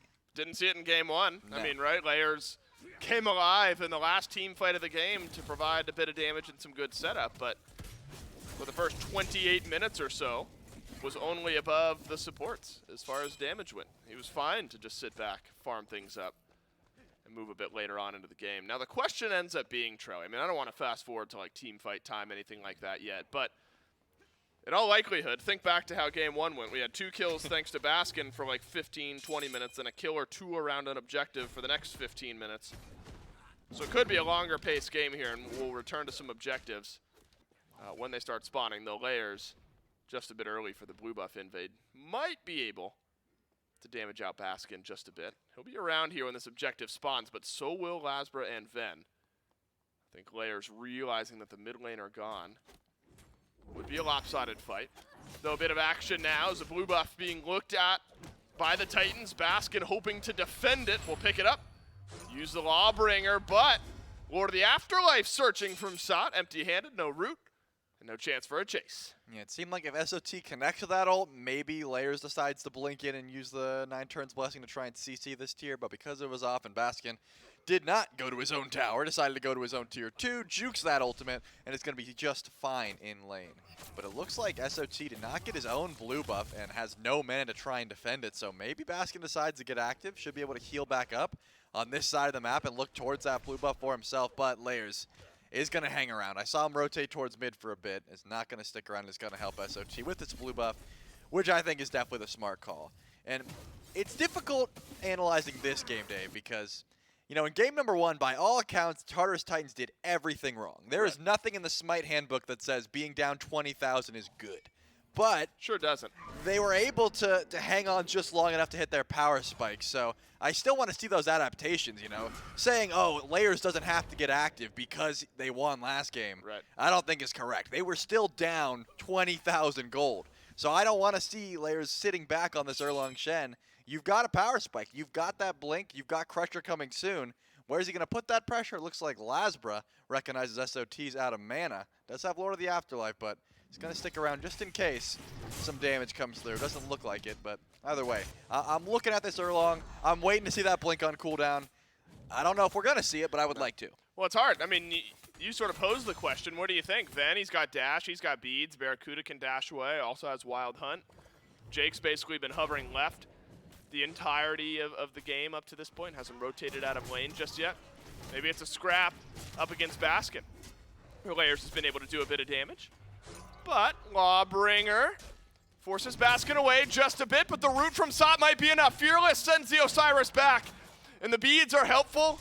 But not enough. SOT returns to sender after game one. Baskin crumbles for first blood. Yep, Layers decided not to let Baskin bully him in his own backline and actually use the ultimate. Did enough damage, and with the chase down potential of this Osiris, Lord of the Afterlife was definitely the confirmation for that kill, but the slows, the tether, really did start to add up. So that's going to be a complete game changer. Remember, game number one, Baskin gets first blood onto SOT. This time around, SOT gets the first blood onto Baskin, and Layers gets the assist for that kill. This should change the dynamic of at least the early game, as it looks like we'll pull ahead a bit, just about that, the value of that first blood here for the Tartarus Titans. Yep. But besides that, no objectives being looked at just far. The Gold Fury is still looking like a daunting task. I don't imagine either team feels confident in their burst, but that Pyromancer at 10 minutes, remember, Barracuda was able to make the rotation over for it, didn't quite work out, but the Olympus Bolts show they want to try and get active towards that side of the map. Yep. I'm keeping my eyes on it at 10 minutes. This is where Lasbra starts to step up for his team as well. Oh no, it's Aurora. Near perfect body block. This was a slow burn onto the Kepri. Wow. But it's worked out. My goodness, you don't often see that. Bera and Jake and Ven just shove Aurora into a corner, burn down the health bar, and answer back with a kill of their own. Still, just the first blood, gold being the difference. But a nice answer back, and Aurora, even with the Scarab's Blessing Trelly, using it on himself early in this game. Unable to survive, no rotation in from the rest of the Titans. Yeah, it was just great body blocks. You know Aurora wanted to abduct towards his team and then just get out of there as quickly as possible, but was so stuck, was forced to use the Scarab's Blessing way earlier than he would have liked to, and then, even then, the abduct's not getting you out of trouble once you're that low. So great plays and just great positioning by the Olympus Bolts as Baskin is going to fearless in, but here come both junglers, Layers and Lasbra, mirroring each other's movements, but it looks like more bolts are on the way as well. That's right, but also more Titans, where Jake has been spotted. It's everyone but the carries on the right side. Blue buff will be picked up relatively simply by Lasbra. Baskin will head back and pick that up. Teams will return to their respective lanes. Now, I don't want to fast forward way too far into the game here, Trelly, but clearly by the end, you know, poke from Ven seemingly wasn't enough because there's just so much sustain. You still have a Hell. Erlang Shen, obviously, with the 9 turns blessing. But you don't have Guan Yu for team comp healing. And so, you know, the desk really highlighted the Guan Yu ban and wanting to see the full run back. Is that a massive difference in your eyes to late game sustain? I mean, if Ven lets some of that poke go around an objective, around an FG, are the Titans going to be feeling it a bit more this time around? I definitely think it's possible because Paul wants to be in that light stance as much as you can, you know, holding onto that cleanse. And when you have that extra level of sustain, you know, you can sort of hold your abilities a bit more and say, oh, okay, SOT is going to heal up. I can just save this for the movement speed. We can go in, go out, that sort of thing. But now that SOT is on the Osiris, it becomes a little less linear, and Paul has to hold on to those abilities, or maybe can't hold on to those abilities in certain situations. But I imagine should be just fine. I don't think the Titans were relying on that pick for a composition like this to work. Something else interesting, Stewart picked up on that Gilded Arrow. He wanted to start it as well. Once he saw Barracuda, how much he was farming, as well as upgrading into the Ornate Arrow later on, maybe realized, hey, if you're going to be building some crits, could be the way to go. So picked up on it as well. Is still going for that kin size rush that most Ishtars have been going towards. You can still go crit, and it works extremely well. But it looks like Stewart's more so focused on the tankier targets, whereas Barra, full crit all the time. I mean, that was the build last time. With the Ornate Arrow, you can sort of drop one of the other crit items because you're going to get that extra crit chance later on. And I think it worked out well for him. Just interesting to know that Stewart actually picked up on it and started building it here as well. Yep. Could be some changing of the tides. We have seen some meta changes as well here this weekend with the Beads-Aegis interaction no longer being a problem. Though we've still seen plenty of carries get melted down later on in the game. Playing around those objectives now, so much more important. Now, game one decided early by objective control. That's what the Titans want to pull here. They've grabbed the Pyromancer, forced the bolts to show their hand. And it looks like completely dropped by the Titans. Well, Barra and Stewart will brawl out over on left. And a good answer from the Bolts there. I mean, think about how game one started to snowball for the Bolts. It was those types of moments that the Titans never really stepped up for. I like the Titans being a bit more proactive here in game two. Yeah, definitely trying to force these objectives before the Bolts have a chance, or at least, just damage checking to see how they react. And it seems like the vision game for both of these teams is solid. It wasn't a split second before the damage came through that the rest of the Olympus Bolts showed up. They wanted to make sure to put some pressure towards that Pyromancer. But now we're about 12 minutes in. 2 kills total have dropped, 1 for each team. So the gold is looking relatively even. I mean, the objective is what we want to look for, but Stewart sticks around way too long. And Lazarus blinks in and just deletes him. Free purple buff and a free kill for the jungler of the Bolts. Fantastic for Lasbra.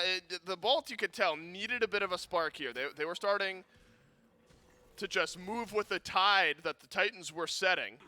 The Titans still may do so. Look, it's 4-man grouping over by the Pyromancer. So numbers advantage for the Bolts, but positioning advantage for the Titans. That could change here shortly. Ven has poke damage, has steal potential. Baskin over from the solo lane. Pyromancer confirmed by the Titans, but is there a fight after the fact? Baskin! Beautiful! Sure wants there to be. It's a double fearless back, and it's the Bolts picking up the kill. Lasbra strikes Pater one more time. Aurora still with Scarab's Blessing. Will use it on himself this time. And that's all she wrote. Pyromancer for the Titans, but a kill for the Olympus Bolts. That's a massive fearless from Baskin. I mean, not letting that first blood get to him. Baskin is still getting active on this tier, as you would want and expect from this solo laner. Aurora, unfortunately, was in that scrap, was not able to use the Scarab's Blessing to revive layers, and saved it for himself on the cleanse from Awesome Jake. But, of course, the objective did go the way of the Tartarus Titans, so gold-wise is still looking like they're in the driver's seat for now. By a bit. But recognize that the Olympus Bolts are over on the left side of the map, wanting to get these oracles, but they're not going to stick around for too long. The rest of the Titans are grouped up over here, so probably smart. Lasbra and Baskin have their hands full over there at the Scorpion, and they are going to lose a bit of vision towards the Gold Fury, which isn't the end of the world. I mean, the Olympus Bolts up 3-1. They're down a bit in gold because of that Pyro, but still, map state-wise, you got to feel pretty confident. You got 2 kills on your jungler. Lasbra was able to hit level 13. Going over that 12 threshold, so should get access to that second relic, whereas Layers can't quite match that. Still sitting at level 11 on the Erlong Shen. Definitely hasn't been as active as this Nemesis has. Surely not. I was wondering a moment ago if when Stewart died, the Bolts would immediately try to rush FG and just let Pyro go, but not FG, Gold Fury, sorry, GF. But chose not to do so. Gold Fury. Instead looked for the kill. Maybe a fight, a bigger fight, would have been more lucrative for the Olympus Bolts. So the Gold Fury still stands, as does the Fire Giant at 14 minutes, believe it or not. But I agree with some of your pacing thoughts here around both junglers. Now, Lasbra made one play happen all on his own. The second kill was more of a grouping with the rest of his team, but at risk of this Erlong Shen falling further and further behind. But you got some good items with Crusher and Kin Size. Need to make it stick. But now maybe we're starting to see some of the issue that I was wondering about, Trail. I mean, are you going to gank Ven, who can dash and beads, Barra with Wild Hunt, who can dash beads and ult. Baskin's very hard to lock down. I don't envy the spot that Layers has been in. Yeah, definitely not. I think just trying to force out a relic could be the smart call, but now the Tartarus Titans getting active around the Gold Fury. They're going to start the pull here, and Baskin's coming from up top. It's the late rotation in that always makes the difference on the tier. It's pulled by the Titans, the Gold Fury is, then immediately dropped once Baskin rounds the corner. Able to free flow with your positioning just a bit more on the tier as well. Baskin has a really good look at a massive push here. Or not. Won't hit anyone, and instead dashes away. This Gold Fury has been dropped, but picked up once again. Baskin might just run it back. But Sot has been rooted in place. Instead, he'll jump forward. Tethers out on a few. Gold Fury still low. Awesome Jake sends his ult forward, as does Laz. And a triple silence has slowed down the Titans. Well, the Gold Fury gets leashed. Lasbra's been melted. SOT whittling down the health bar of Awesome Jake, but Van has dropped the bomb over the wall onto Layers. Barracuda's done the same on the back line. And it's Paul and Layers falling by the wayside. Sot will be shoved into a locker.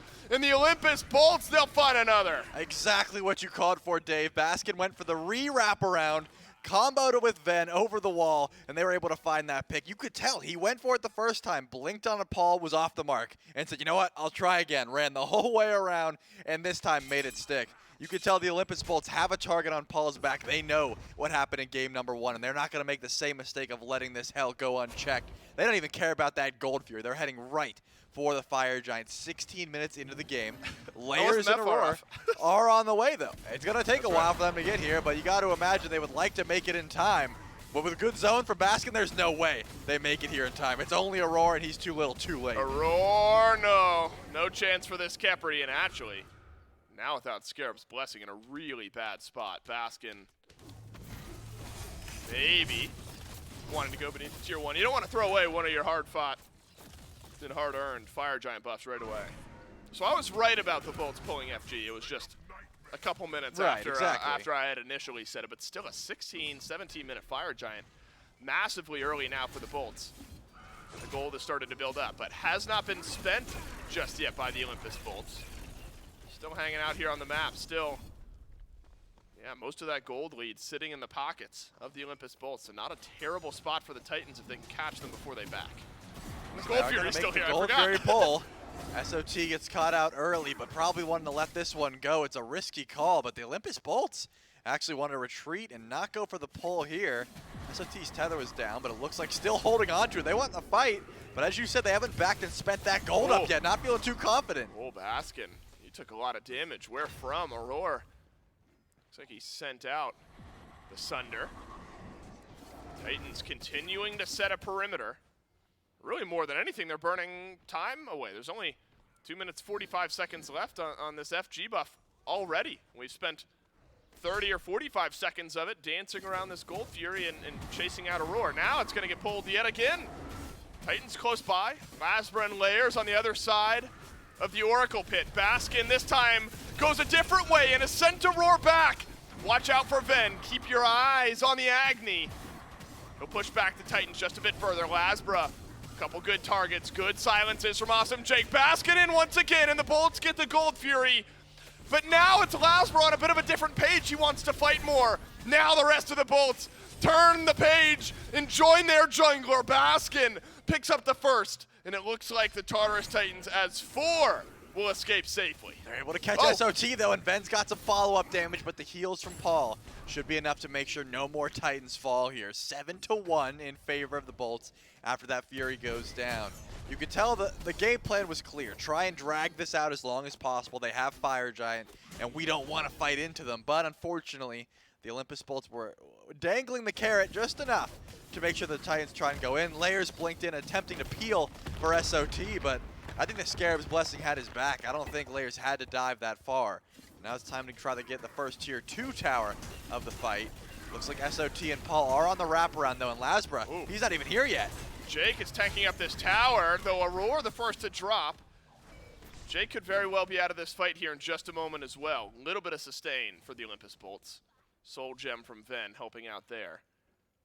Looks like still sticking around. They have still not gone back unless I'm misremembering a big back and reset. They've all got 2 or so thousand gold. And so again, outside of the Fire Giant buff, this gold lead not fully realized just yet from the Olympus Bolts, but they do have a numbers advantage. Should be enough to knock down the tower. Yeah, they have not backed up yet. Baskin's been sitting on that precipice of getting brawlers for, I don't know, 5 minutes at this point. Like, it's been close, but has not been able to. Lasbra's been able to split push a bit as well, steal away some of the enemy jungle, which was the call. Has the red buff that he's wearing around his belt at the moment. But you've been highlighted to take a look at Ven, and he has been chunking with these damage numbers over the wall. The Agni has been able to poke from a distance and from out of sight. The Tartarus Titans have not been onto it yet, and we would talk about Paul going unchecked, but so far this Agni has been entirely unchecked. Yeah, Venenio's looked fantastic now at 4-0-3, and it's a similar build to Game 1. I imagine Paul, if he mirrors his build from Game 1, will pick up a Charon's coin here at some point. Do you think Charon's coin kind of starts to fill that spot that Obsidian Shard, Staff of Mirrodin had in the meta last weekend, where both of those 2 items took a bit of a nerf? Do you think Charon's coin maybe slots in a bit nicer now for these mid laners? Yeah, I've liked the Charon's coin on a select number of mages, depending on how active you want to get. But the Obsidian Shard is still that immediate gratification, right? If you're late game, you really need a power spike, and you don't have time to stack up Charon's coin. I still think the Obsidian Shard can be valued, but because the nerfs came through, and also because the bolts are in a position where they can actually stack it up, you got to imagine Ven is pretty happy to grab that one. I mean, he's part of 4 kills, 3 assists. Since he got the kill, he's got only 2 stacks on the coin, but it does start to add up. So I do think it's in a position where if you're on a burst mage, you can build it just fine, especially on something like the Baba that can insta-stack at that sort of thing. But the Tartarus Titans are stepping up here, and SOT going to get chain stunned immediately. Baskin has just been relentless on this tier. It's Layers. He's going to get the Scarab's Blessing. Baskin up and over, though, to follow up on the damage from his mid laner. Lasbra deals the killing blow for the killing spree. The Titans will lose their ADC. And I think with that, any chance of contesting this FG, the poke has just stuck much better from Ven early on here in this game. And then the follow-up from Baskin has been fantastic. Yeah, all things considered, looking very similar to the way last game. All right, you know what? You don't have to say it. I'll say it. The Titans have the bolts right where they want them. They're down massively in gold. They got a Nox on the Olympus bolts. They're about to Phoenix Siege. This is right where the Titans want to be. Yeah, I mean, the big difference maker for me is the fact that Paul has been dealt with. This Hell has a death on her, and the rest of the carries have also got deaths on them. I mean, they've been splitting up very well, but they're sieging in forward. Oh, no. And here comes Oh, SOT. no. Awesome Jake has been tanking the Phoenix. Now Lasbra pulled underneath the bird. Baskin, though, will Lawbringer through. Phoenix still stands. Wild Hunt onto just a roar. The health bar's low for the bolts, but the Phoenix lower in the Titans base. I thought that might be a moment for the Titans to strike. That's where you're looking at this Hell, and you really wish you had a bit more gap close immediately there. The Titans will have to watch a couple half-health targets escape. Layers seems like he wants to chase I know. here, but I don't imagine he actually does. This is one of those chases where you seem like you're tough and you want to take the fight until the big guy actually turns around. He's 4 levels Yeah, down. Layers is 4 levels down. Shouldn't. He Last shouldn't bro's fight. like, what's up, bro? You really want to fight me? I'll back here and wait for you. Look at him. He knows Layers doesn't want these hands. Not at this level. He just doesn't have the itemization. Full serrated, Crusher online as well. Take the blue buff, but there's just no way you want to fight into the 303 Nemesis at this time. Sit back, get some more power spikes. I mean, that's what the Tartarus Titans did last game, right? They lost the right bird early on. They were able to just say, hey, we're going to turtle underneath this Phoenix. If the positioning is fine, you know, you'll get those power spikes. It's going to be harder, though. I mean, I think Ven has watched his positioning and has been poking, as you said, a lot better. And it's so much harder to step up to a fight like that when Ven is doing this amount of damage on the Agni. Unfortunately for Layers, another trend that continues from game 1 is only above the supports on player damage. But also, if we're giving credit to, or we're harshing on one side, Laz at 303, just a bit above. Now 3,000 gold, or 3,000 damage rather. A decent little gap there for Lasbra, but a lot of the poke damage has been done by Ven. Happens again as Aurora's lost half of his health. Now remember, last time the Bolts didn't have Phoenix Siege issues, but it was because Baskin was so far ahead. Baskin 2 levels ahead in this game. Decent itemization advantage over SOT as well. So you still have this tier, blink forward, create space advantage. It's about finishing the game after the fact. Certainly is. The bracer drops down and Awesome Jake wants to step up and seems looking for a roar, but now Layers getting shredded through. He doesn't die yet. Baskin, Lawbringer, goodbye Layers. Lasbra tethered though by SOT, and it's a trade back. It's far from clean for the Olympus Bolts, but in the meantime, the left side Phoenix has crumbled as well. Awesome Jake is gonna get rooted by a roar while poke damage from Ven makes its way over the wall. So much damage coming from this Agni. Baskin doesn't quite have the ult or the blink, but wants the front line for this squad until Awesome Jake gets a little bit more HP. One more bird left, and fire minions pouring into the Titan room from right already. That's right. This is where the Bolts can use the map to their advantage if they want to continue. Somebody, in theory, from the Titans has got to go back, and it's just Stewart will turn his head around, deal some damage to those minions. Now remember, 15 seconds. what's important is Lasbra's up in 20, but Layers is up in 5, and he's so much closer to this fight So the Titans may have an advantage. In fact, it might just be a numbers advantage because Jake gets picked. Instead, the Nox makes their way out. Back in goes Baskin with the Lawbringer and a Fearless to just dash away one last time. The Bolts realize thin margins, don't want to give up too much. They'll take both left and right Phoenix, and we'll look at Fire Giant in the next 45. Fire Giant is going to be the topic of conversation. Remember last time, very similar position in the sense of both Phoenixes came up when it was time for EFG. Right now there's going to be one Phoenix down left side, and this time SOT doesn't have the teleport, so someone is going to have to dedicate their body to clearing out left side minions. Oh, I'll do it. Oh, to clear minions. Yes. I didn't know where you were going with that. Yeah, which means you're not able to actually defend the enhanced Fire Giant as a unit. So the Tartarus Titans are going to send Stewart over to left lane, which does thwart their team fight a little bit. You would love to have that extra crit damage. You would love to have a little bit of extra burn on these tanky targets. Awesome Jake, though, looking for SOT. The rest of the team is not here, so that didn't matter too much, but hey, it would have been juked out, I suppose, if SOT was ready for it. Actually, a lot more than just Stewart over on left. Aurora's there as well. I can't imagine the Titans want to step up. It's not EFG, it's just regular Fire Giant. Going back to turtling, that seems to be the call. Why not? When you're the Titans, you've been in almost this exact situation before. Yeah. The right side Phoenix was the first to go down in game 1. Now really remember that the Bolts tried their hand at a Titan siege, a game-end siege in game 1, but the Titans were healthy enough to turn things around. We're still not there yet. Still a couple levels for Sot, still a couple levels for Layers, and for Aurora at that rate. So XP still important, items still important, not at the end game, all else is equal type state. I like this wraparound. Baskin is going to split out. He'll be over in mid, but Bara and Ven will join. But this tier, now low on health, can't quite go in. Nice poke damage from Ven. We'll trade out a bit of health. Yeah, it looks like Lasbra wants to get to Paul. No beads for another 30 seconds or so, but this mid-bird is the prize that the Bolts are after. It's going down slow, and consistently they have to back up.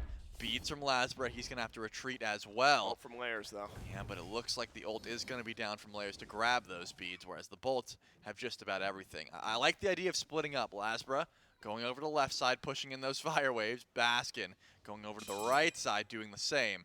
And the rest of the Titans, they have to fear the wraparound now. This Nemesis could get to the backline very easily. And look, on the other side of the fight is Baskin. So it's a wraparound, but also like a pincer. It's a claw-type movement from the Olympus Bolts. And Baskin might be able to make it work. He's found Paul, and Lasbra's done the same on the other side of the fight. But it's a perfect answer from the Titans. Stewart has just thrown out the ultimate. Stunned the target, but a double Fearless from Baskin evens the score, and we're Titan sieging once again. Yeah, it looks like they're trying to go, and they're going for the Titan this time. it. Baskin is in the back line. That's gotta be it. Focus out the Titan. He's found the damage, and why not? 3 sets, 3 game 3s. The Bolts were able to close out game 2. I'm telling you, I could see the mindset the whole time from Baskin. That fight looked entirely different. In game number 1, of course, look for Aurora. Sure, go for the Kepri. This time around, the Blink was only used if it was on the Hell. If the Hell was not being targeted, the Bolts were not fighting. I saw the adaptations there from the solo laner, and that's all I needed to see as far as I'm concerned. Why not, Shelly? One more game today, huh? Yeah. We got 3 games to start the day, 3 games in the middle of the day, and we'll end the day with 3 games. Now remember, I'm sure the desk will set it up as well, but this is a very important game 3 for the Bolts. The rest of the weekend could go disastrously for them. If they win this set, or they win this set, but game 3 specifically, they make their way to the Phase 3 playoffs and a chance to qualify from there to the quarterfinals of the SMITE World Championship. Coming down to the wire for the Olympus Bolts, but they close out game 2. They can take a deep breath, got the demons out from game 1, and on to another game 3 we go. Titans versus Bolts, the conclusion coming up next.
At the end, it looked like it could have gotten a little dicey for the Bolts, but the Olympus Bolts do pull through this time. They didn't get to that magical 20,000 gold, turn around the game at that point for the Titans. Instead, they keep it nice and even at 15,000 gold ahead before the Olympus Bolts are able to close out game number 1. Much cleaner from this time around. A couple of rough little shaky patches in some team fights, but never really felt like the Olympus Bolts lost control of this game, Gore. No, again, like there was a moment where I kept joking. I like about 15 minutes, I said, oh, we've got about 15 minutes until the Titans end up winning this game somehow.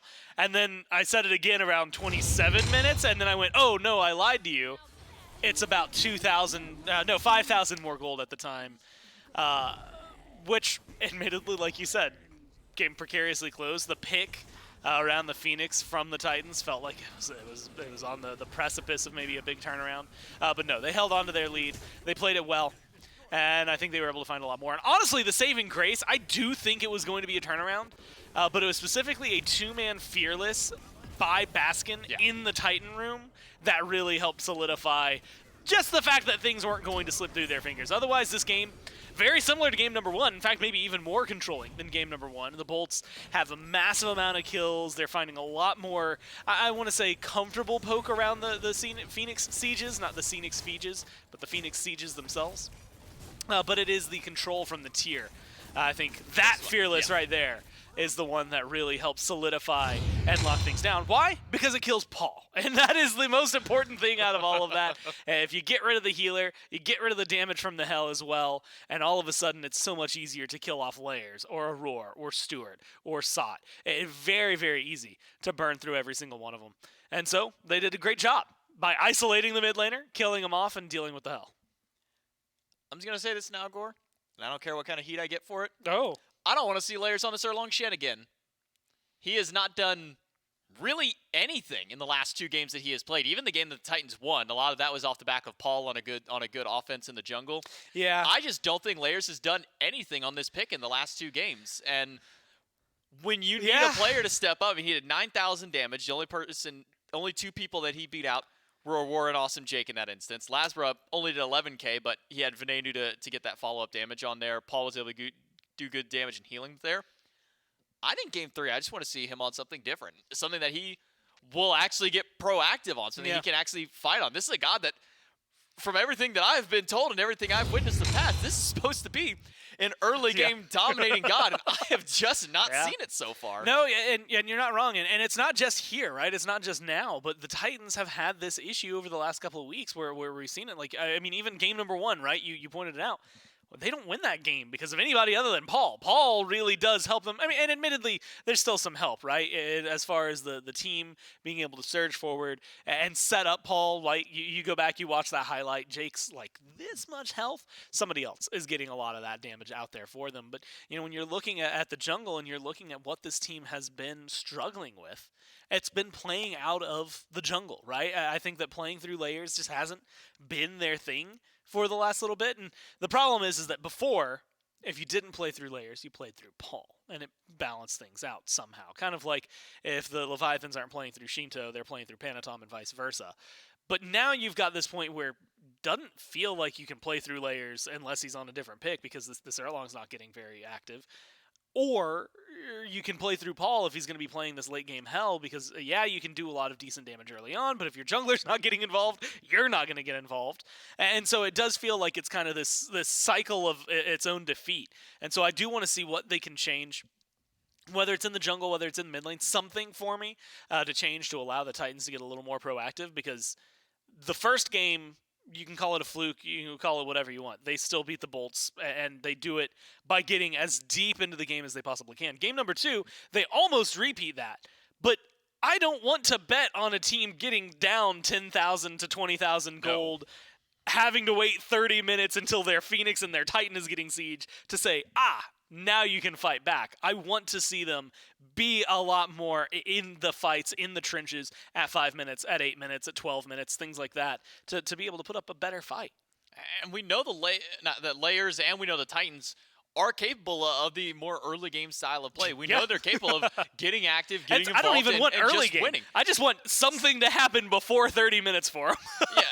It really just has felt like this has been the sit and wait on our hands until Paul is 6 slotted, until everybody's starting to get 6 items on, and then we capitalize off there. Because, again, game number 1 went 30-plus minutes, 20k gold down, and it took one team fight for Paul to find a triple, for the team to turn it around and end up winning the game there. It got dangerously close in game number 2 to the same thing. We were approaching 30 minutes, 15,000 gold. Luckily, Basket makes a very big saving play for the Bolts and doesn't end up losing too many people in there, and the Bolts are able to push out that one.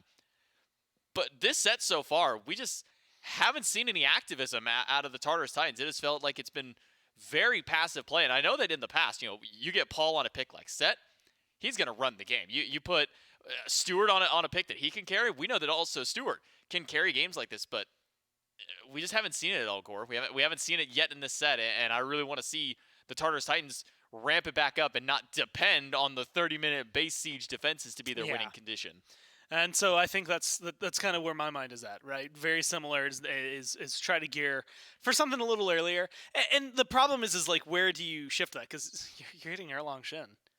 Theoretically, you're supposed to be fighting early on, right? I mean, the people have made early that. On Shen. I was gonna say something similar. I think I was gonna call it a bad pun, but either way, that name, that play on words about him, because hey, level 3 online, get in there. Osiris, he's been big lately. Guess what? Because level 3 online, get in there. you need another assassin. Maybe you need someone who can just get hands-on. Maybe, again, maybe it's not the year-long Shin. Maybe it's what it's paired with. Maybe you switch out the Hell for something. I don't really know. But obviously they need some shift in their drafts, because right now, whether it's play on field that is enabling the draft to fall apart, I think that admittedly when you look at it as a 5-stack, not bad. It's just you can't rely on this like 30-minute late game team fight unless you're going to pick late game hyper carries. Trade that Erlong Shin for like a Mercury. I don't care if you wait 30 minutes for a Mercury. You got a Chronos on your team. I don't care if you're waiting 30 minutes. Then all of a sudden you're swinging back 3 times harder because the game went longer.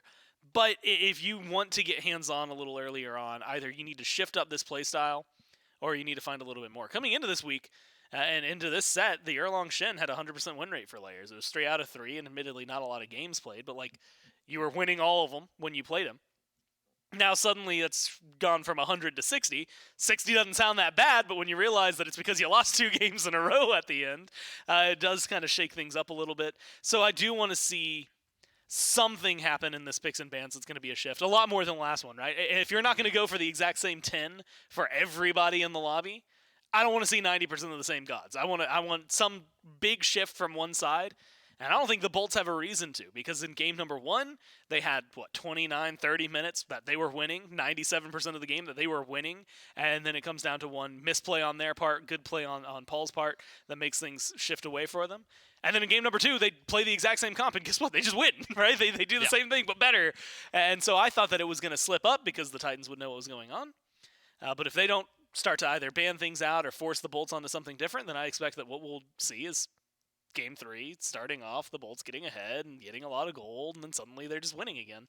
So they need to figure out a way to stifle it, and I think that starts with picks and bans.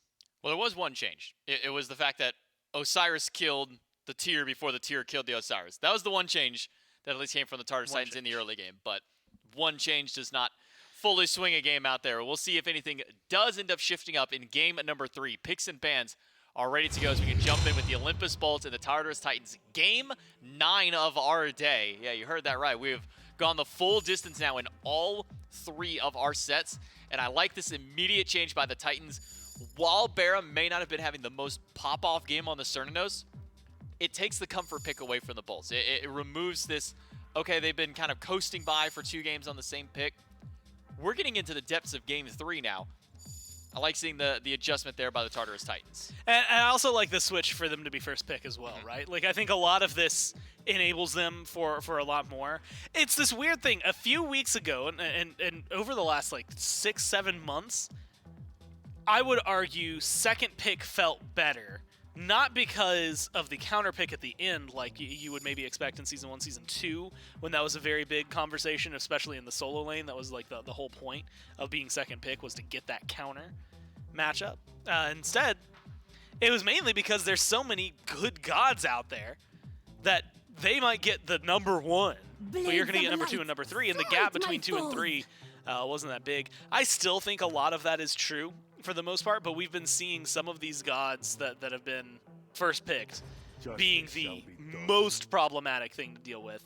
And so being able to stifle the Chronos, potentially get, if you're looking at it and saying, hey, there's let's say 8 really, really good gods, 6 of them get banned, 2 are going to get through, you're going to trade 1 for 1. If you up that number to 12, suddenly they're getting 2, you're going to get 2 or 3, things like that. So math around it becomes incredibly interesting for which one's going to get the more beneficial trade. I just think the Titans need to be able to grab a little more, and specifically recognizing a majority of the Bolts draft for their bottom 2, right? I don't think that this first pick to me is insane because of the top 3. I think it's their bottom 2 after the second phase when they can see 4 members of what the Bolts are playing and say, cool, here's what we're locking in for maybe mid or jungle or support or whatever they happen to wait for. That's where I want to see them really kind of latch on. Well, bans have flown through. Cernanos, Cupid, Dachi for the Titans. Bolts ban away. The Atlas set Yamoja keeping true to their same bans throughout. It's Ishtar, Guan Yu, Vulcan for the top 3 of the Titans. And I like this change up by bringing the Vulcan over to Paul, something he can have a bit more follow-up and impact on. Olympus Bolts do get Tyr, Ymir. I was hoping I could think of another guy that ended with an ear in their name to maybe hopefully keep a very fun top 3 for the Bolts. But for now, Tyr and Ymir are the front line. for the Olympus Bolts. One more pick available to them before we jump to the second wave of bans. But I already like the immediate switch away from the Hell, grab the Vulcan, helps them out in that regard. But Agni one final time now for Venenu in the mid. Ymir's not been doing too hot lately. No. I mean, and not like terrible. He's still somewhere around that like 50 mark, but like slowly getting whittled down below. We've seen a lot more Ymir. I want to say Ymir losses or close losses than we've seen maybe successes out of him. So I'm a little concerned about that one, especially because it's a big shift from the playstyle that Jake has been bringing the last couple of games. And it's going to admittedly still be a good god for the Bolts, but Ymir can be ride or die sometimes, and we'll just have to find out the hard way which one this one is. But you get that. You get the Agni, who I think has been treating Vin really well. Got a lot of good damage, a lot of good CC. And because of the recent buffs, specifically buffs to Flame Wave more than anything, you're talking about really easy wave clear as well. That really helps keep him alive in a way that he was really struggling with before. You know, Agni always talked about as like the epitome of mage balance. And I think even when he's like buffed, right, like to the point where he's good right now, he doesn't feel overpowered yet, right? I don't think there's anything about him that has been like, man, they won because of the Agni. It's like, well, the Agni was a piece of the team that won for them. And I think that's what we're going to see here, is Vin really, really helping out the squad, but it's going to be this tier, Baskin setting up things one more time, and then whatever Lazra ends up inevitably picking, which I wouldn't be surprised if they saved that for last and grabbed a Bara pick right here, and then kind of set themselves up for the jungle carry vicariously through mid.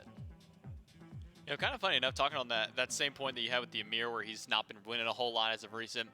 Tier on the whole has not been getting a ton of wins so far. He's sitting, I believe, well below that 50% threshold himself right now. But when a certain few players do get their hands on it, you better believe that there's going to be some waves made. I mean, SOT comes to mind. Baskin in these last couple of games has really stepped up big on this pick. Aquarius over for the Valkyries has also done really well.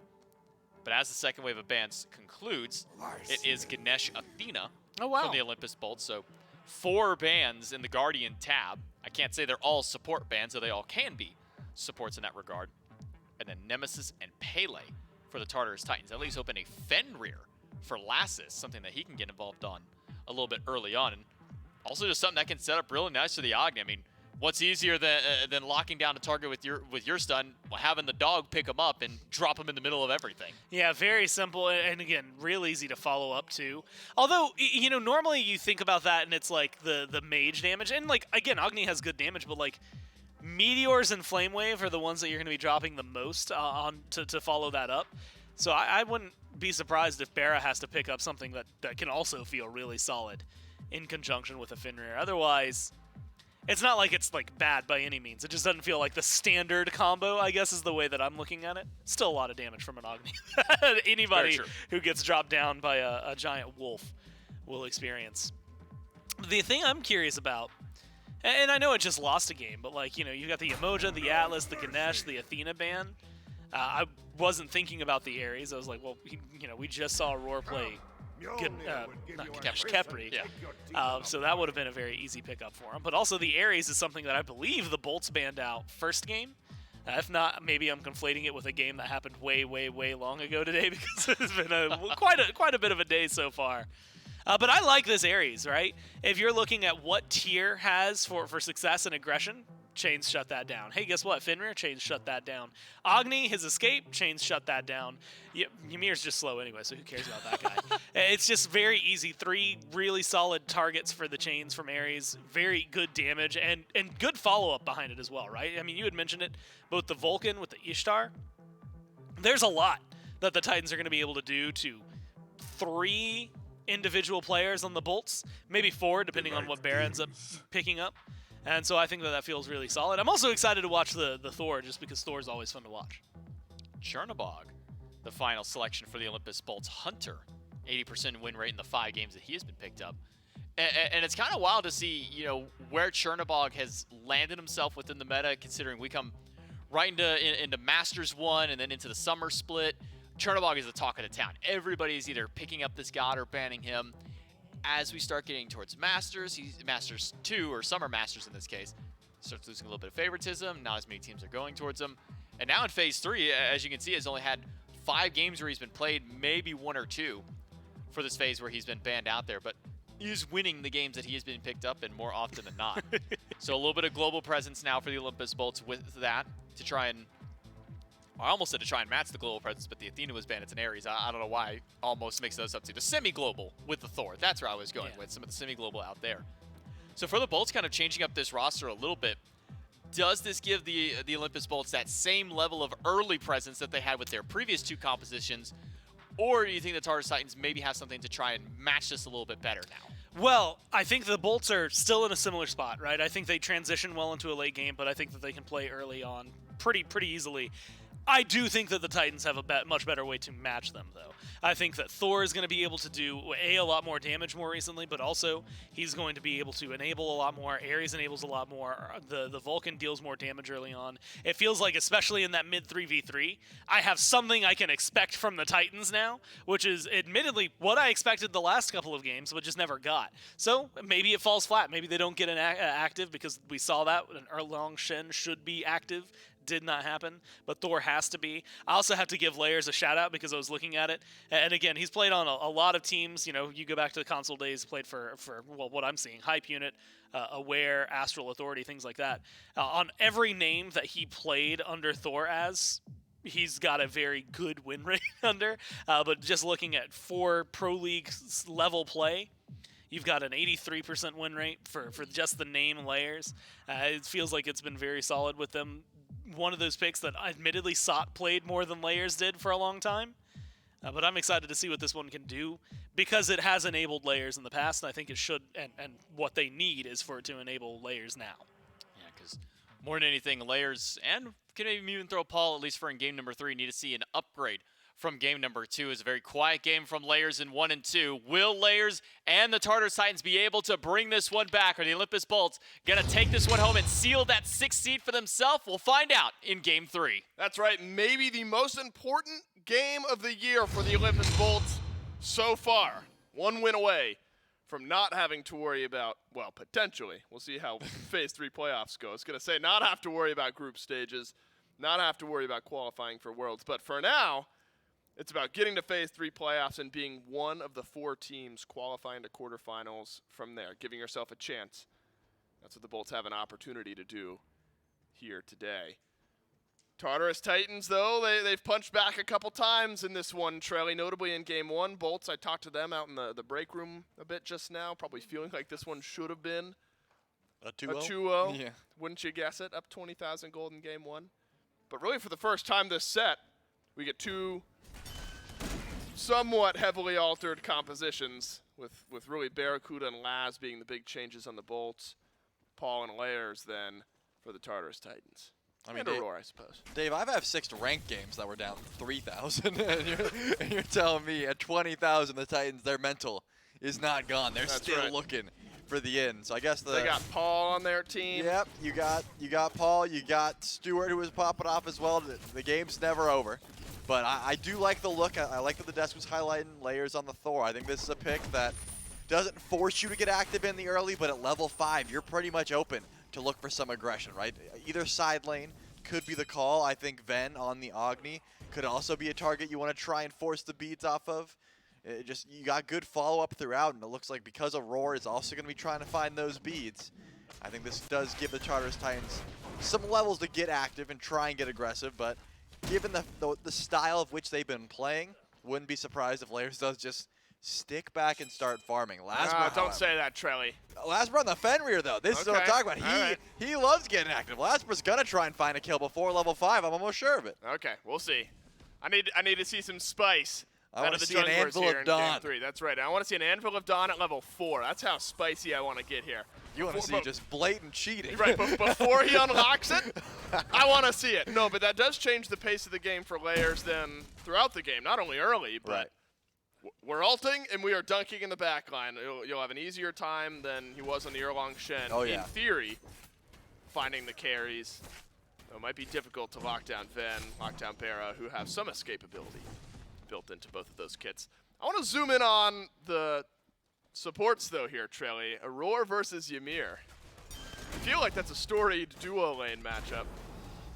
but also one where it's two characters very susceptible to like snowballing deaths out of control if caught out one too many times. Yeah, I would say as far as the Ares v Ymir matchup goes, you're in lane, Ymir just dominates, Yeah, you just right? turn around and freeze, right? If you just freeze the flames, you know, you get wave pressure, and as long as you're walling off, you know, you should be just fine. But it seems because of the AoE auto attacks from Stewart that the Tartarus Titans have been pushing in the bolts a fair bit with things like this. Just chain, walk up, and look for damage, group up the wave, and you just clear so effectively as long as Aurora is doing that damage and then just grouping up the wave, that sort of thing. So I do like to see the aggression here as Stewart going in onto Awesome Jake, trying to just poke out this Ymir. No junglers nearby. Jake's eating this damage and has to pop the meditation early on. Does have the hog. You could tell that the Tartarus Titans wanted to push and set up for that purple buff invade, but as long as Jake holds onto the hog, should be just fine. Remember, that was a wall that Jake chose. He threw up the wall, and then Aurora said, all right, Stuart and I are just going to turn around and damage you down. Great poke and little bits of burst from the Ishtar early in that kit. Have been chunking away at the Ymir up to this point. Fortunately for you, Trelly, Labs at level 4. Maybe a camp or two away from getting the Ragnarok, unless... Oh, come on! He's right there, Paul! I don't know what our threshold is for going for a kill here. If he jumps in... If he jumped onto Paul, that'd be it. Right. That's all I need. But unfortunately... No, it looks like he'll hang back. And it's because he started beads. Right, If right, he started He had blink, blink, right. that was it. But you know what? I, as an analyst, should have noticed that he didn't go for the blink and should have known. It's a rare miss. Yep. and it's a extremely uncommon Trelly L. You know, everyone can tweet it. Right. I'll accept that one. But What are beads brought to you by like Thor and Ares? Are you feeling like you gotta buy him? But he has Ragnarok that he can channel. yeah, I'm thinking because you want to use your ultimate aggressively. Right. So the beads are that backup, right? Where, okay, if Lairs looks for the 1v1, because Thor, if you're landing an ultimate at level 5 on pretty much anyone with no CC immunity, you have 100 to 0 potential. As long as you're holding all of your abilities, just hammer auto, stun auto, 3 auto, you've got 100 to 0 potential if you're landing that. So Lasmer wants to be able to use that Ragnarok aggressively, and then also still have the beats for safety. So I can see where he's coming from with the build here. And it looks like because it's a game 3 situation, not going to go for any risky ganks this early on. Layers has been hanging out on left for a little while here. Simple red buff invade. Needed to get something to pay off for the amount of time that he had spent hanging out over on left. We were maybe wondering, hoping for a kill, but no, just the red buff invade, unfortunately for Ben. And then Paul will go over, pick up his own red buff. So small scale tilt over in mid. They left the mini too. That's so rude. Yeah, that's brutal. Just leave the little guy there. But that gets Layers back. Think about Karma now, right? I mean, Layers steals away a red. Now just sees that little harpy hanging out all alone. Family just crushed in front of it just a second ago. Yep, they just killed the parents, left the baby, so and then sad. Layers walked up to get the little bit of XP, and now his back's on a bad timer, so that's a bit unfortunate, but still has the ability to try and get Wait active. a second. Go ahead. Is a harpy not a Batman?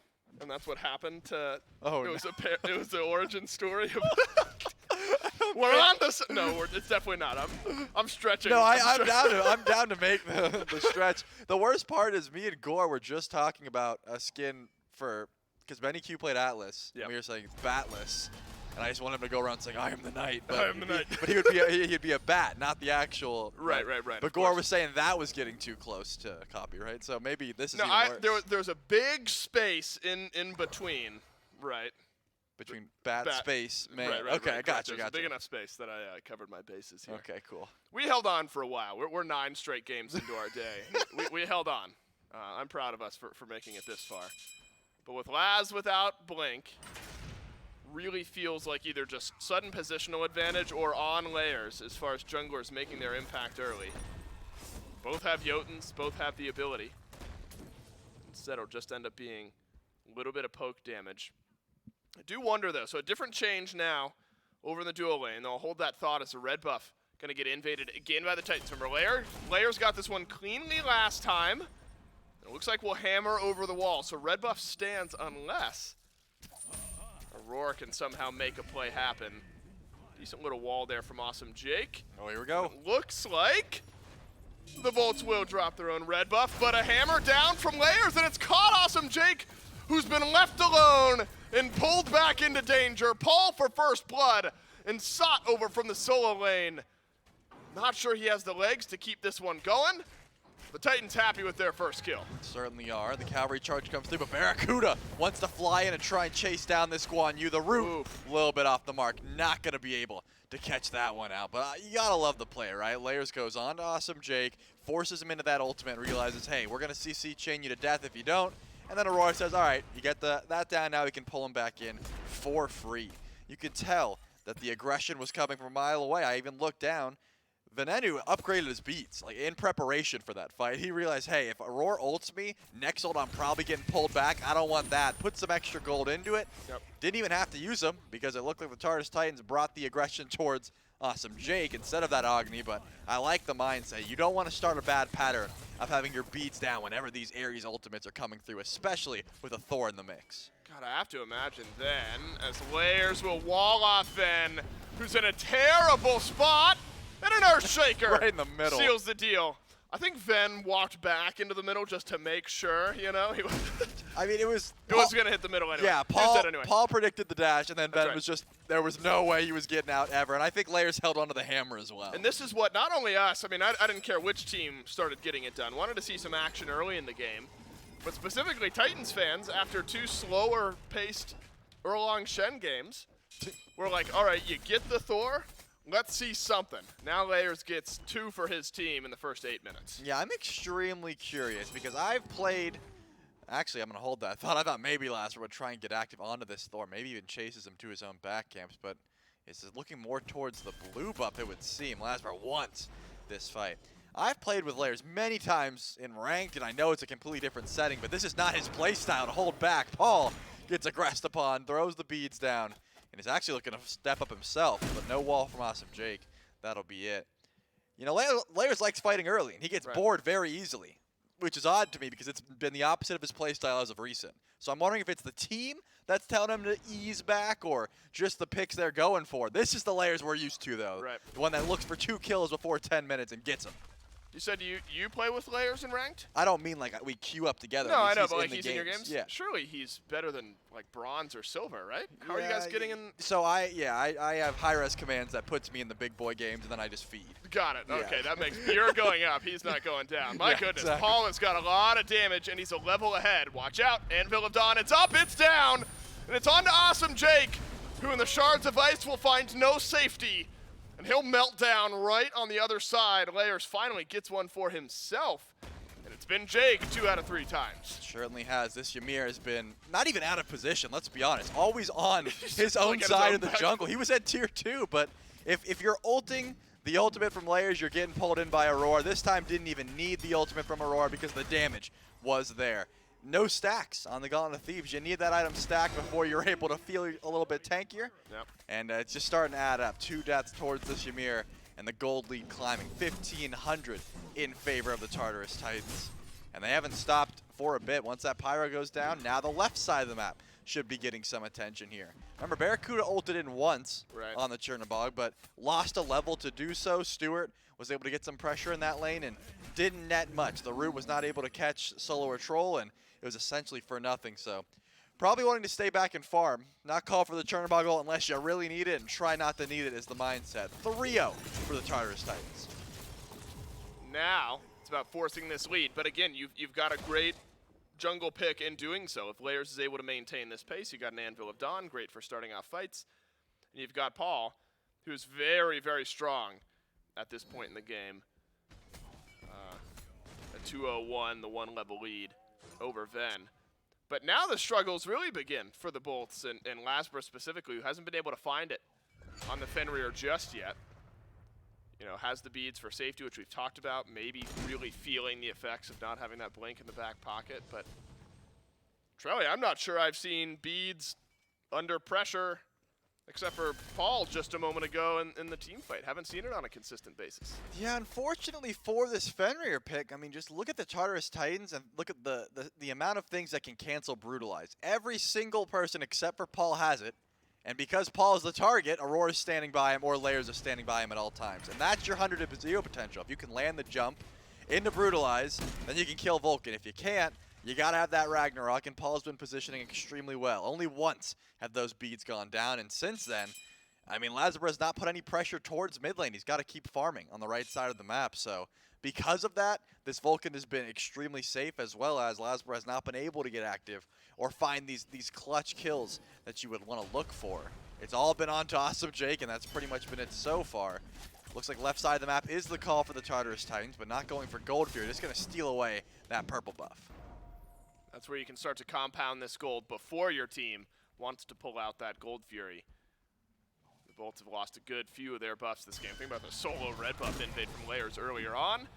It's Oracles and a grouping from the Titans, but looks like they won't commit despite SOT being on the left side of the map in grabbing that Gold Fury. Do wonder though with Bear, we talked about it a little bit. So ulted out once, fell a level behind Stewart. If that's something that ultimately does buy an advantage for the Bolts later in the game. Unfortunately, you know, my mind immediately goes to like, all right, if you're defending fire waves or something, you can ult into a Fire Giant team fight a little bit quicker. We got a long ways to go until we get there, and likely one big Gold Fury fight, but that global pressure to sort of match maybe some of what Layers can do. Now that's less initiation, more just rotations. Maybe something the Bolts can take advantage of around the next Pyro here in a few minutes or so. I certainly think so, because with the Tartarus Titans playstyle comes what Stewart likes to do, and he does like to be left alone, right? Leave me in my own lane, let me push towers, let me get some extra farm, and rotate out level 17, 18, 20 if possible. Whereas Barracuda, when you're at level 17, 18, and you're still over in duo lane, and you can join the fight in a split second, I mean, having your ADC there to having your ADC not is a massive difference in the team fight. So if that's what the Bolts are playing for a time when Stewart gets caught over in left lane, can't make the rotation over, and just having Barra over in the right side is enough to net a Fire Giant, something like that. That is something the Bolts can lean on, but actually they're going to start up this Gold Fury. SOT still on the opposite side of the map. Keep your eye on Paul, though. There's a massive play here in game number one. If the Bolts get this cleanly, this game right back to even, and the Bolts will get it, but how clean? Awesome Jake has been chained by a roar.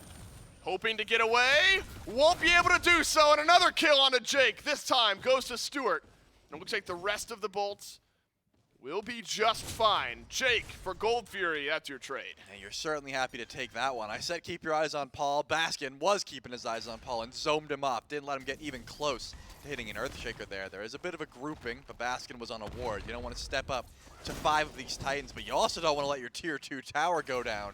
You got to put up some form of a defense here, but Ben doesn't want to step up and get chained either. My goodness. I mean, this is tilting back towards less work as time goes on.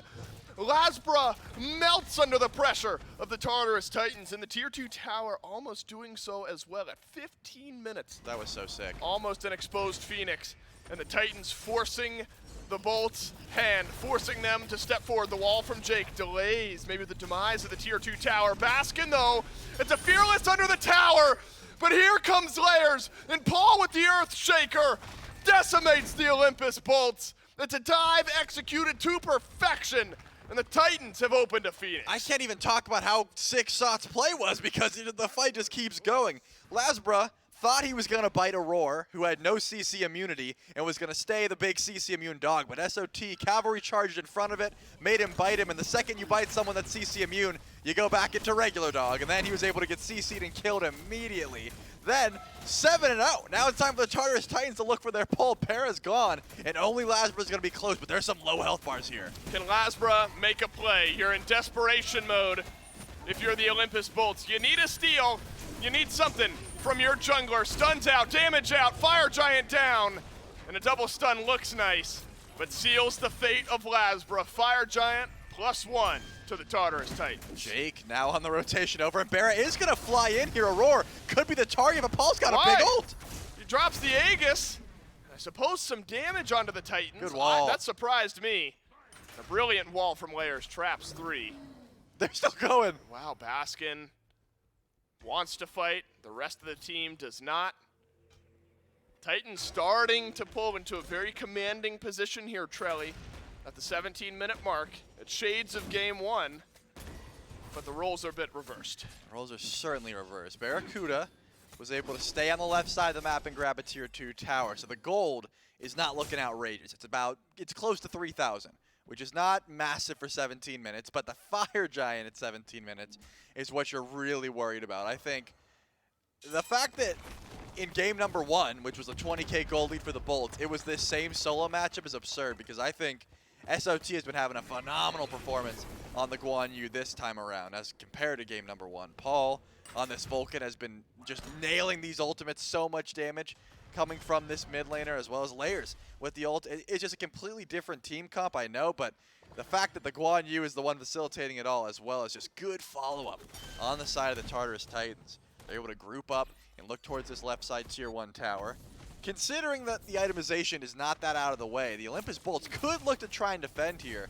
The issue was always that Awesome Jake could not survive these team fights. He's got the Spirit Robe, he's working on a possible Emperor's Armor, but I don't think it's going to be finished in time for the towers. Maybe next Fire Giant, if we get to that point towards the Phoenixes, you could get that value. But Bara is continuing to split push. He's going to try and grab that tier 2 tower on the right side of the map because he realizes, hey, we're not defending, and I don't want to step up. Third item, Deathbringer for the Chernobrog. He had the damage. I mean, I guess he backed with the gold and decided to go for it. Man, Bolts, win conditions are slimming. Though we've seen teams throw 20 or so thousand gold leads today. It could happen. We have seen that. We've seen it. Maybe if it happens to you, that means you're better equipped to flipping it around next time, you're in a position to turn the game. That's what the Bolts are certainly hoping here towards the end of Game 3. Now remember, if the Bolts don't win here, it's not like they're suddenly out of Phase 3 playoff contention. Actually, they're still very much in control of it. It's the Valkyries who have to do all of the catching up, but could end those hopes with a win here. But Valks to 6th, their dreams still alive. The Bolts' backs against the wall. Still a minute left on this Fire Giant buff. Paula started to come alive on this Vulcan as well. Picks up the Staff of Mirrodin despite a recent nerf. Still works very, very well on this Vulcan. And Charlie, we wondered where we would see some of the God priority, God meta shift after the Aegis is returned.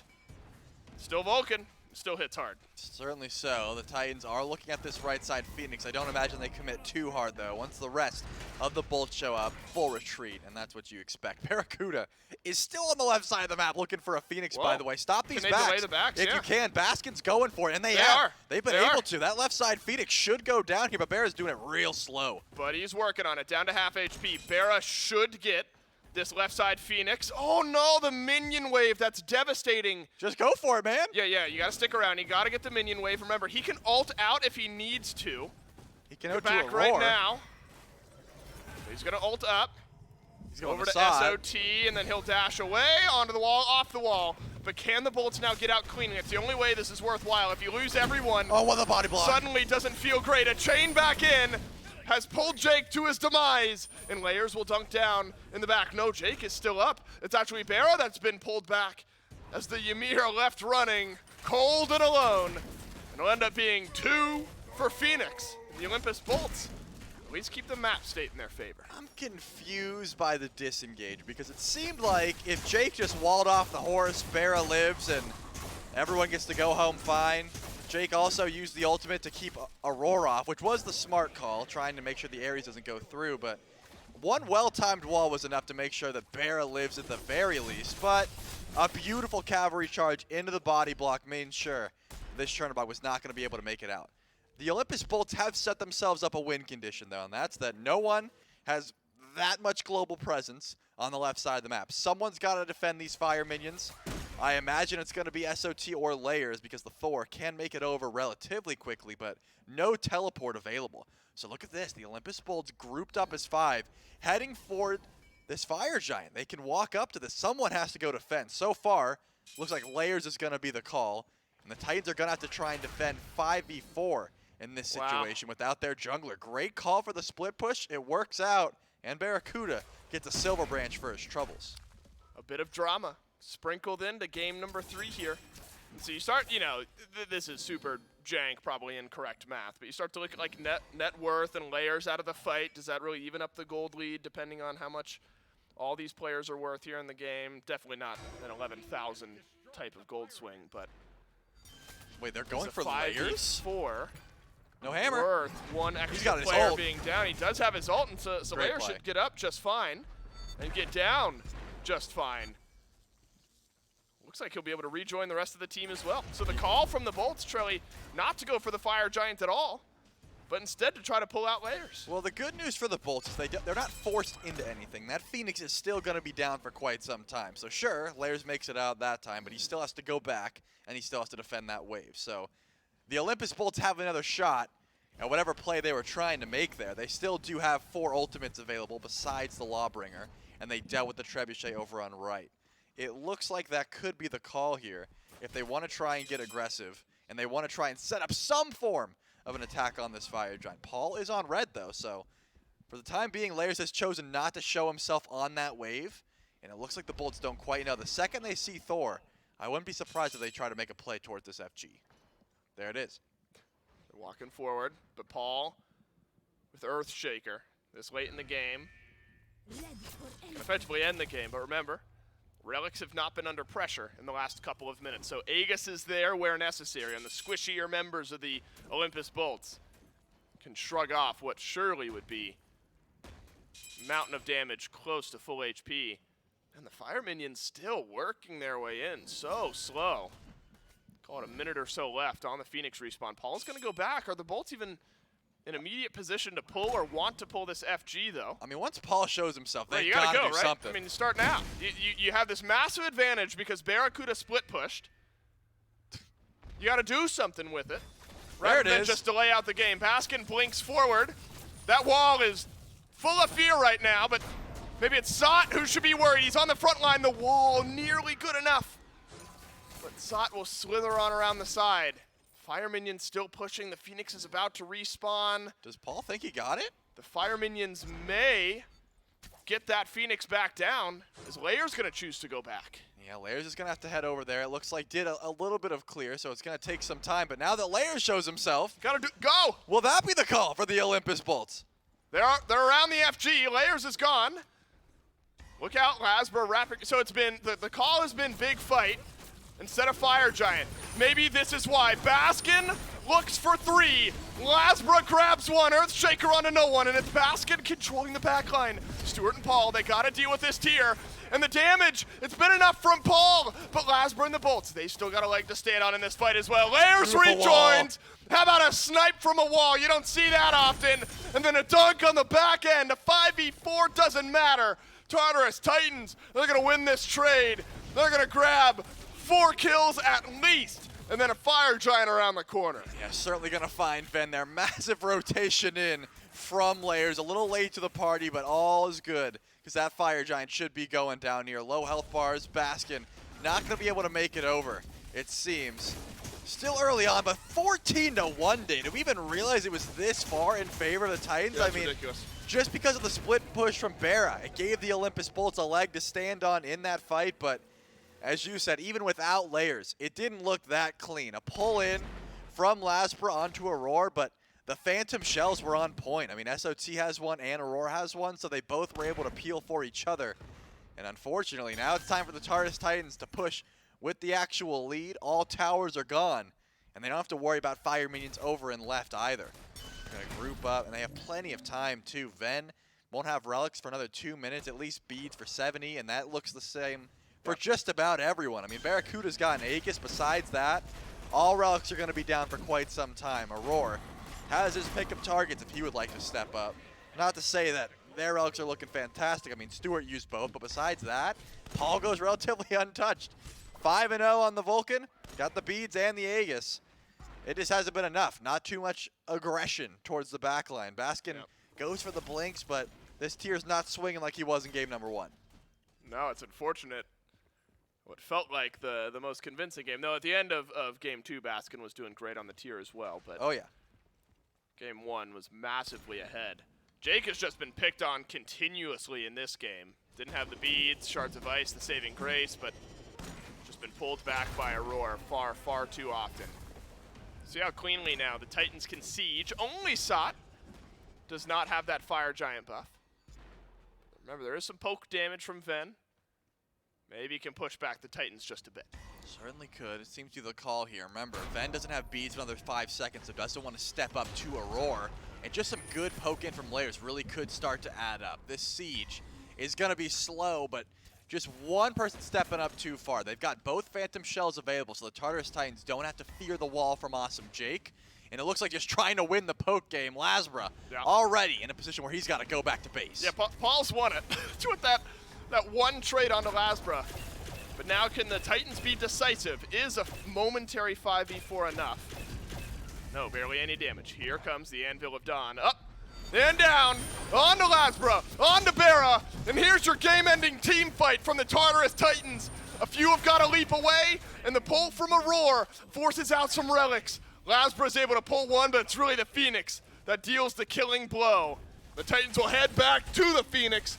3 members of the Bolts are down. Yeah, they don't have a designated tank. SOT is going to have to tank up this Titan if they want to go for the end, but Ven doesn't have any beads. One bit of CC could end this game. He got 20 seconds for Awesome Jake, and the Titan's starting to get burned through. You gotta hit Stewart. You gotta hit Paul. Ven drops his ult, but Paul, SOT, and the Tartarus Titans stand strong at the end of Game 3, and the Olympus Bolts in their Phase 3 playoff guaranteed berth will have to wait for later in the weekend. I mean, 7-0, 8-0 for Stewart, 6-0 from Paul, and 5-0 from Layers.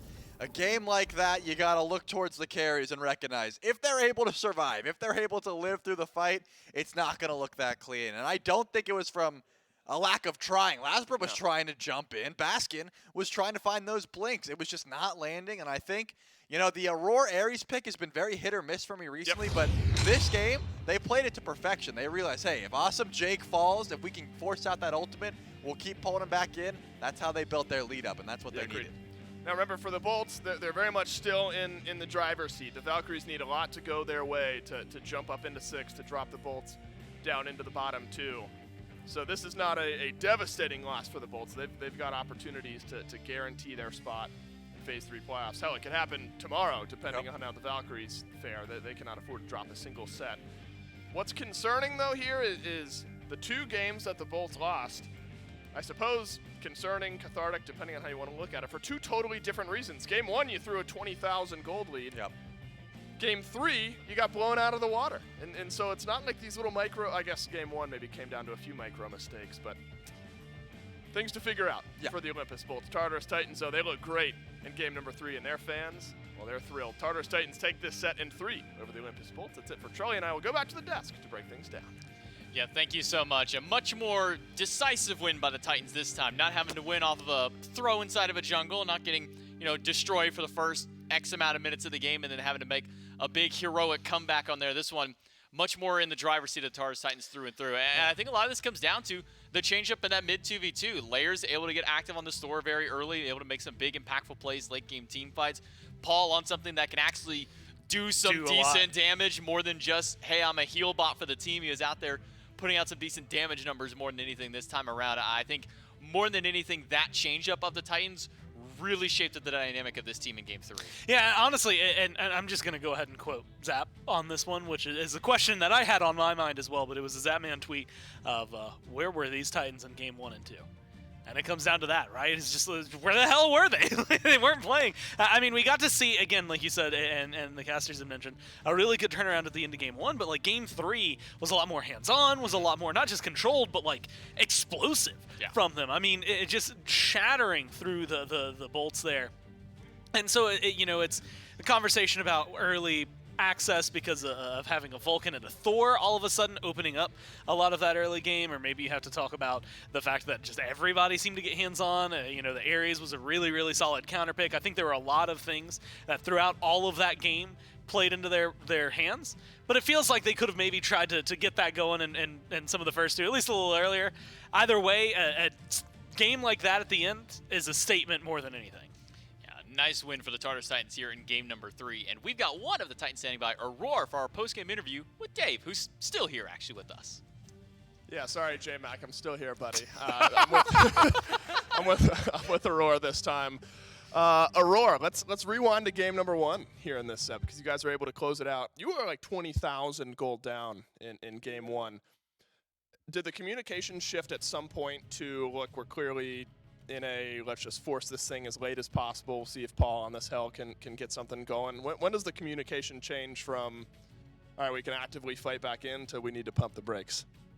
Yeah, that definitely happened around probably after they got the pyro. Because if we were able to contest the pyro, forget what time in game it was, but we were pretty close. I think we got there after they finished it and we got Jake. But if we were there sooner, then maybe we could have made a play and maybe got back into the game. But after that, we just were like, now we just need to farm because there's no other objectives up to get. And we just need to try to force it as late as possible. Now, is there also a point in the game where, 20,000 gold, it looks crazy up on the scoreboard, but you realize as a team you have a better chance of fighting around the FG than you do trying to defend your Titan, something like that? I mean, you were in your base the majority of game one. Did you just feel like eventually it was late enough that your chances were better around that fire giant at the end of game one? Yeah, I mean, Stu picked up Death's Temper, which was pretty sick because there's so many minions in our base, so he always had like 10 stacks. So it worked out. He was like, man, I wish I would arrow this game. And he's like, wait, maybe this is actually pretty good. Yeah, so it worked out pretty well for us. It did. Kind of final thoughts here, because traditionally in lane, Ares tough into the Ymir. Did you know that eventually you were going to get to a point here in this game, and you really bullied Jake throughout the majority of that game? Did you feel like that's a counter matchup, or you felt confident the entire way through with your pick into what they had? Yeah, Ares doesn't always do the best in Ymir, but Ares is like a god that if you get an advantage, you can really push it really hard. But I mean, it goes both ways. If Ares gets behind, it looks really bad. So, and I mean, I just wanted to play Ares, so I just picked it. That's basically all it came down to. Fair enough. Get another Ares game in. Another win here towards the end of phase number 3. Congrats on the win. Thank you. Thanks for taking the time. Wait. Go ahead. Thanks for hanging around so long, too. For you, Aurora, anything. Yeah. Sorry, J-Mac. Still here, buddy. But don't worry. I'm about to go home, and we'll go back to the desk, so I can leave. I promised J-Mac. Oh no. Okay, so you couldn't catch. He said he promised me 3 games. No, we were talking about Wait, so we need to talk about this? I'm sorry, what? No, he did not promise me 3 games. I said, can we make this a 2-0 or an 0-2? And he said, why don't I give us a 75-minute game instead? Well, I guess we got 75 minutes worth of 2 games at the very least. Also, wasn't a slight towards Dave. I was mostly making a joke because it's always, that's it for so-and-so and I on the cast. We'll throw it. It wasn't it for him. He was still here. He had to do the post-game. Well, I I can promise you one thing, and I know this to be true in my heart of hearts. When we go back out there, he's not here anymore. No, he's That's gone. guaranteed. like Dave, when he said he's going home, he was not kidding. We will still be sitting here. Yeah. He's in his car already. Yeah, I'm about to say, as soon as he walked out of that door, he's grabbing his car keys. He is heading to his car right now, just like the Tartarus Titans will be heading to their cars because they're able to get themselves the win out here and kind of have a nice little cap off to the end of the day. J-Mac, I want to flip the script here for a second. Okay. I do want to ask you, because you had asked, because this game, it was pretty self-explanatory. The Titans stopped. Yeah. So I do want to ask, when you had mentioned it, he said 75-minute. Was it the goal of making that the longest SPL game? That was the intention. Was he wanted to give you some break the bad SPL. news? Oh no, don't tell me That it's would have been longer. a minute and a half short. No, it's they 76? could have gone. Yeah, they could have gone 75 minutes, and it still wouldn't take him the record. Oh, that's awful. It is 76. 31 seconds, enemy versus Luminosity way back in Season 3. Oh, wow. I almost forgot about that. Actually, no, I think I do remember watching some, I think it was a Betty video that he had up for that one at that point. But I will say, would still be longer than my longest cast game, which was 70 minutes and 35 seconds. That was a collegiate game. It was my second ever official cast. As a SMITE commentator, it was a 70-minute game. When I first got hired, I had to do a 72-minute console game with Taco, and I'm going to tell you now, she was not invested in that game. I barely was, but she was definitely not. So here's the worst part about that 70-minute collegiate game I had to do. Yeah. I was the only admin / broadcaster and whatnot, so I had to watch the game to get the replay. I had to record the game because I didn't have the PC and we didn't have somebody who could live spectate stuff. So I had to cast it, record it, and then actually cast the game. So I had to watch that game 3 times. That's a lot of your life that was dedicated to that one game. That Do you was feel like it was fruitful for you? That was 3.5 hours of my life on a single game of Yeah. SMITE. Do you think would you say that you prospered because of this? I'm here Do today. you think you're aren't I? better because of that? I'm here today, so I would That's say a bright yes. way to look at it. It got me to where I'd I be am tilted. currently. Everything in my life has led up to this moment now, and one thing that we can lead you right to is the schedule for the rest of the week. All 3 game sets today. The winners of those ones, the Solar Scarabs, Camelot Kings, and Tartarus Titans. So now for the Olympus Bolts, it makes it a little bit more difficult for them, but even more so difficult still for the Valhalla Valkyries, who need to win their match tomorrow against the Dragons, and they still need to win their match against the Bolts. Good news is for the Bolts, they only need to win 1 of their next 2, whether that be their match against the Dragons or the Valkyries at the end of the week to guarantee their top 6 spot. Tartarus Titans, they're locked and solidified up in their top 6. It's just between the Bolts and the Valks, but we can still have some fun throughout the week. Atlantis Leviathans looking to continue to extend at least their record of last week. They took the longest set streak win for the SPL with 11. Well, now they can get to 12 and even 13 just this week if they're able to get some wins up against the Kings tomorrow. And I'm going to give them credit, and this is a challenge issued to the Leviathans because I think it'd be fun to watch. But when NRG originally made that record, most of those wins were postseason. And the reason it stopped at 10 is because they won the World Championship, and that was the last time the team played together. So, if you're the Leviathans here, you have passed that. But I would love to see, not only just what this weekend could do, but if they are able to come out of this weekend unscathed, push it as far as you can. So I'm trying to think now. So it's 2 more here, so they can go to 13. And then it'll be 2 that they need at playoffs because they need to win the 1 to guarantee that they're Worlds, there. and then 1 to win the finals. And then 1 to get their better seeding. And then it's quarters, semis, finals. So 5 from now. So 16 would be what they cap at. That's a lot of games. That's a lot of games. That's a lot of SMITE. But we still have plenty more SMITE for the remainder of the week. Make sure that you tune in tomorrow, 1 p.m. EST, when we kick off our second day of this week. On behalf of myself, Gore, Pastors, and everybody else behind the scenes, thanks for watching, and we'll see you tomorrow.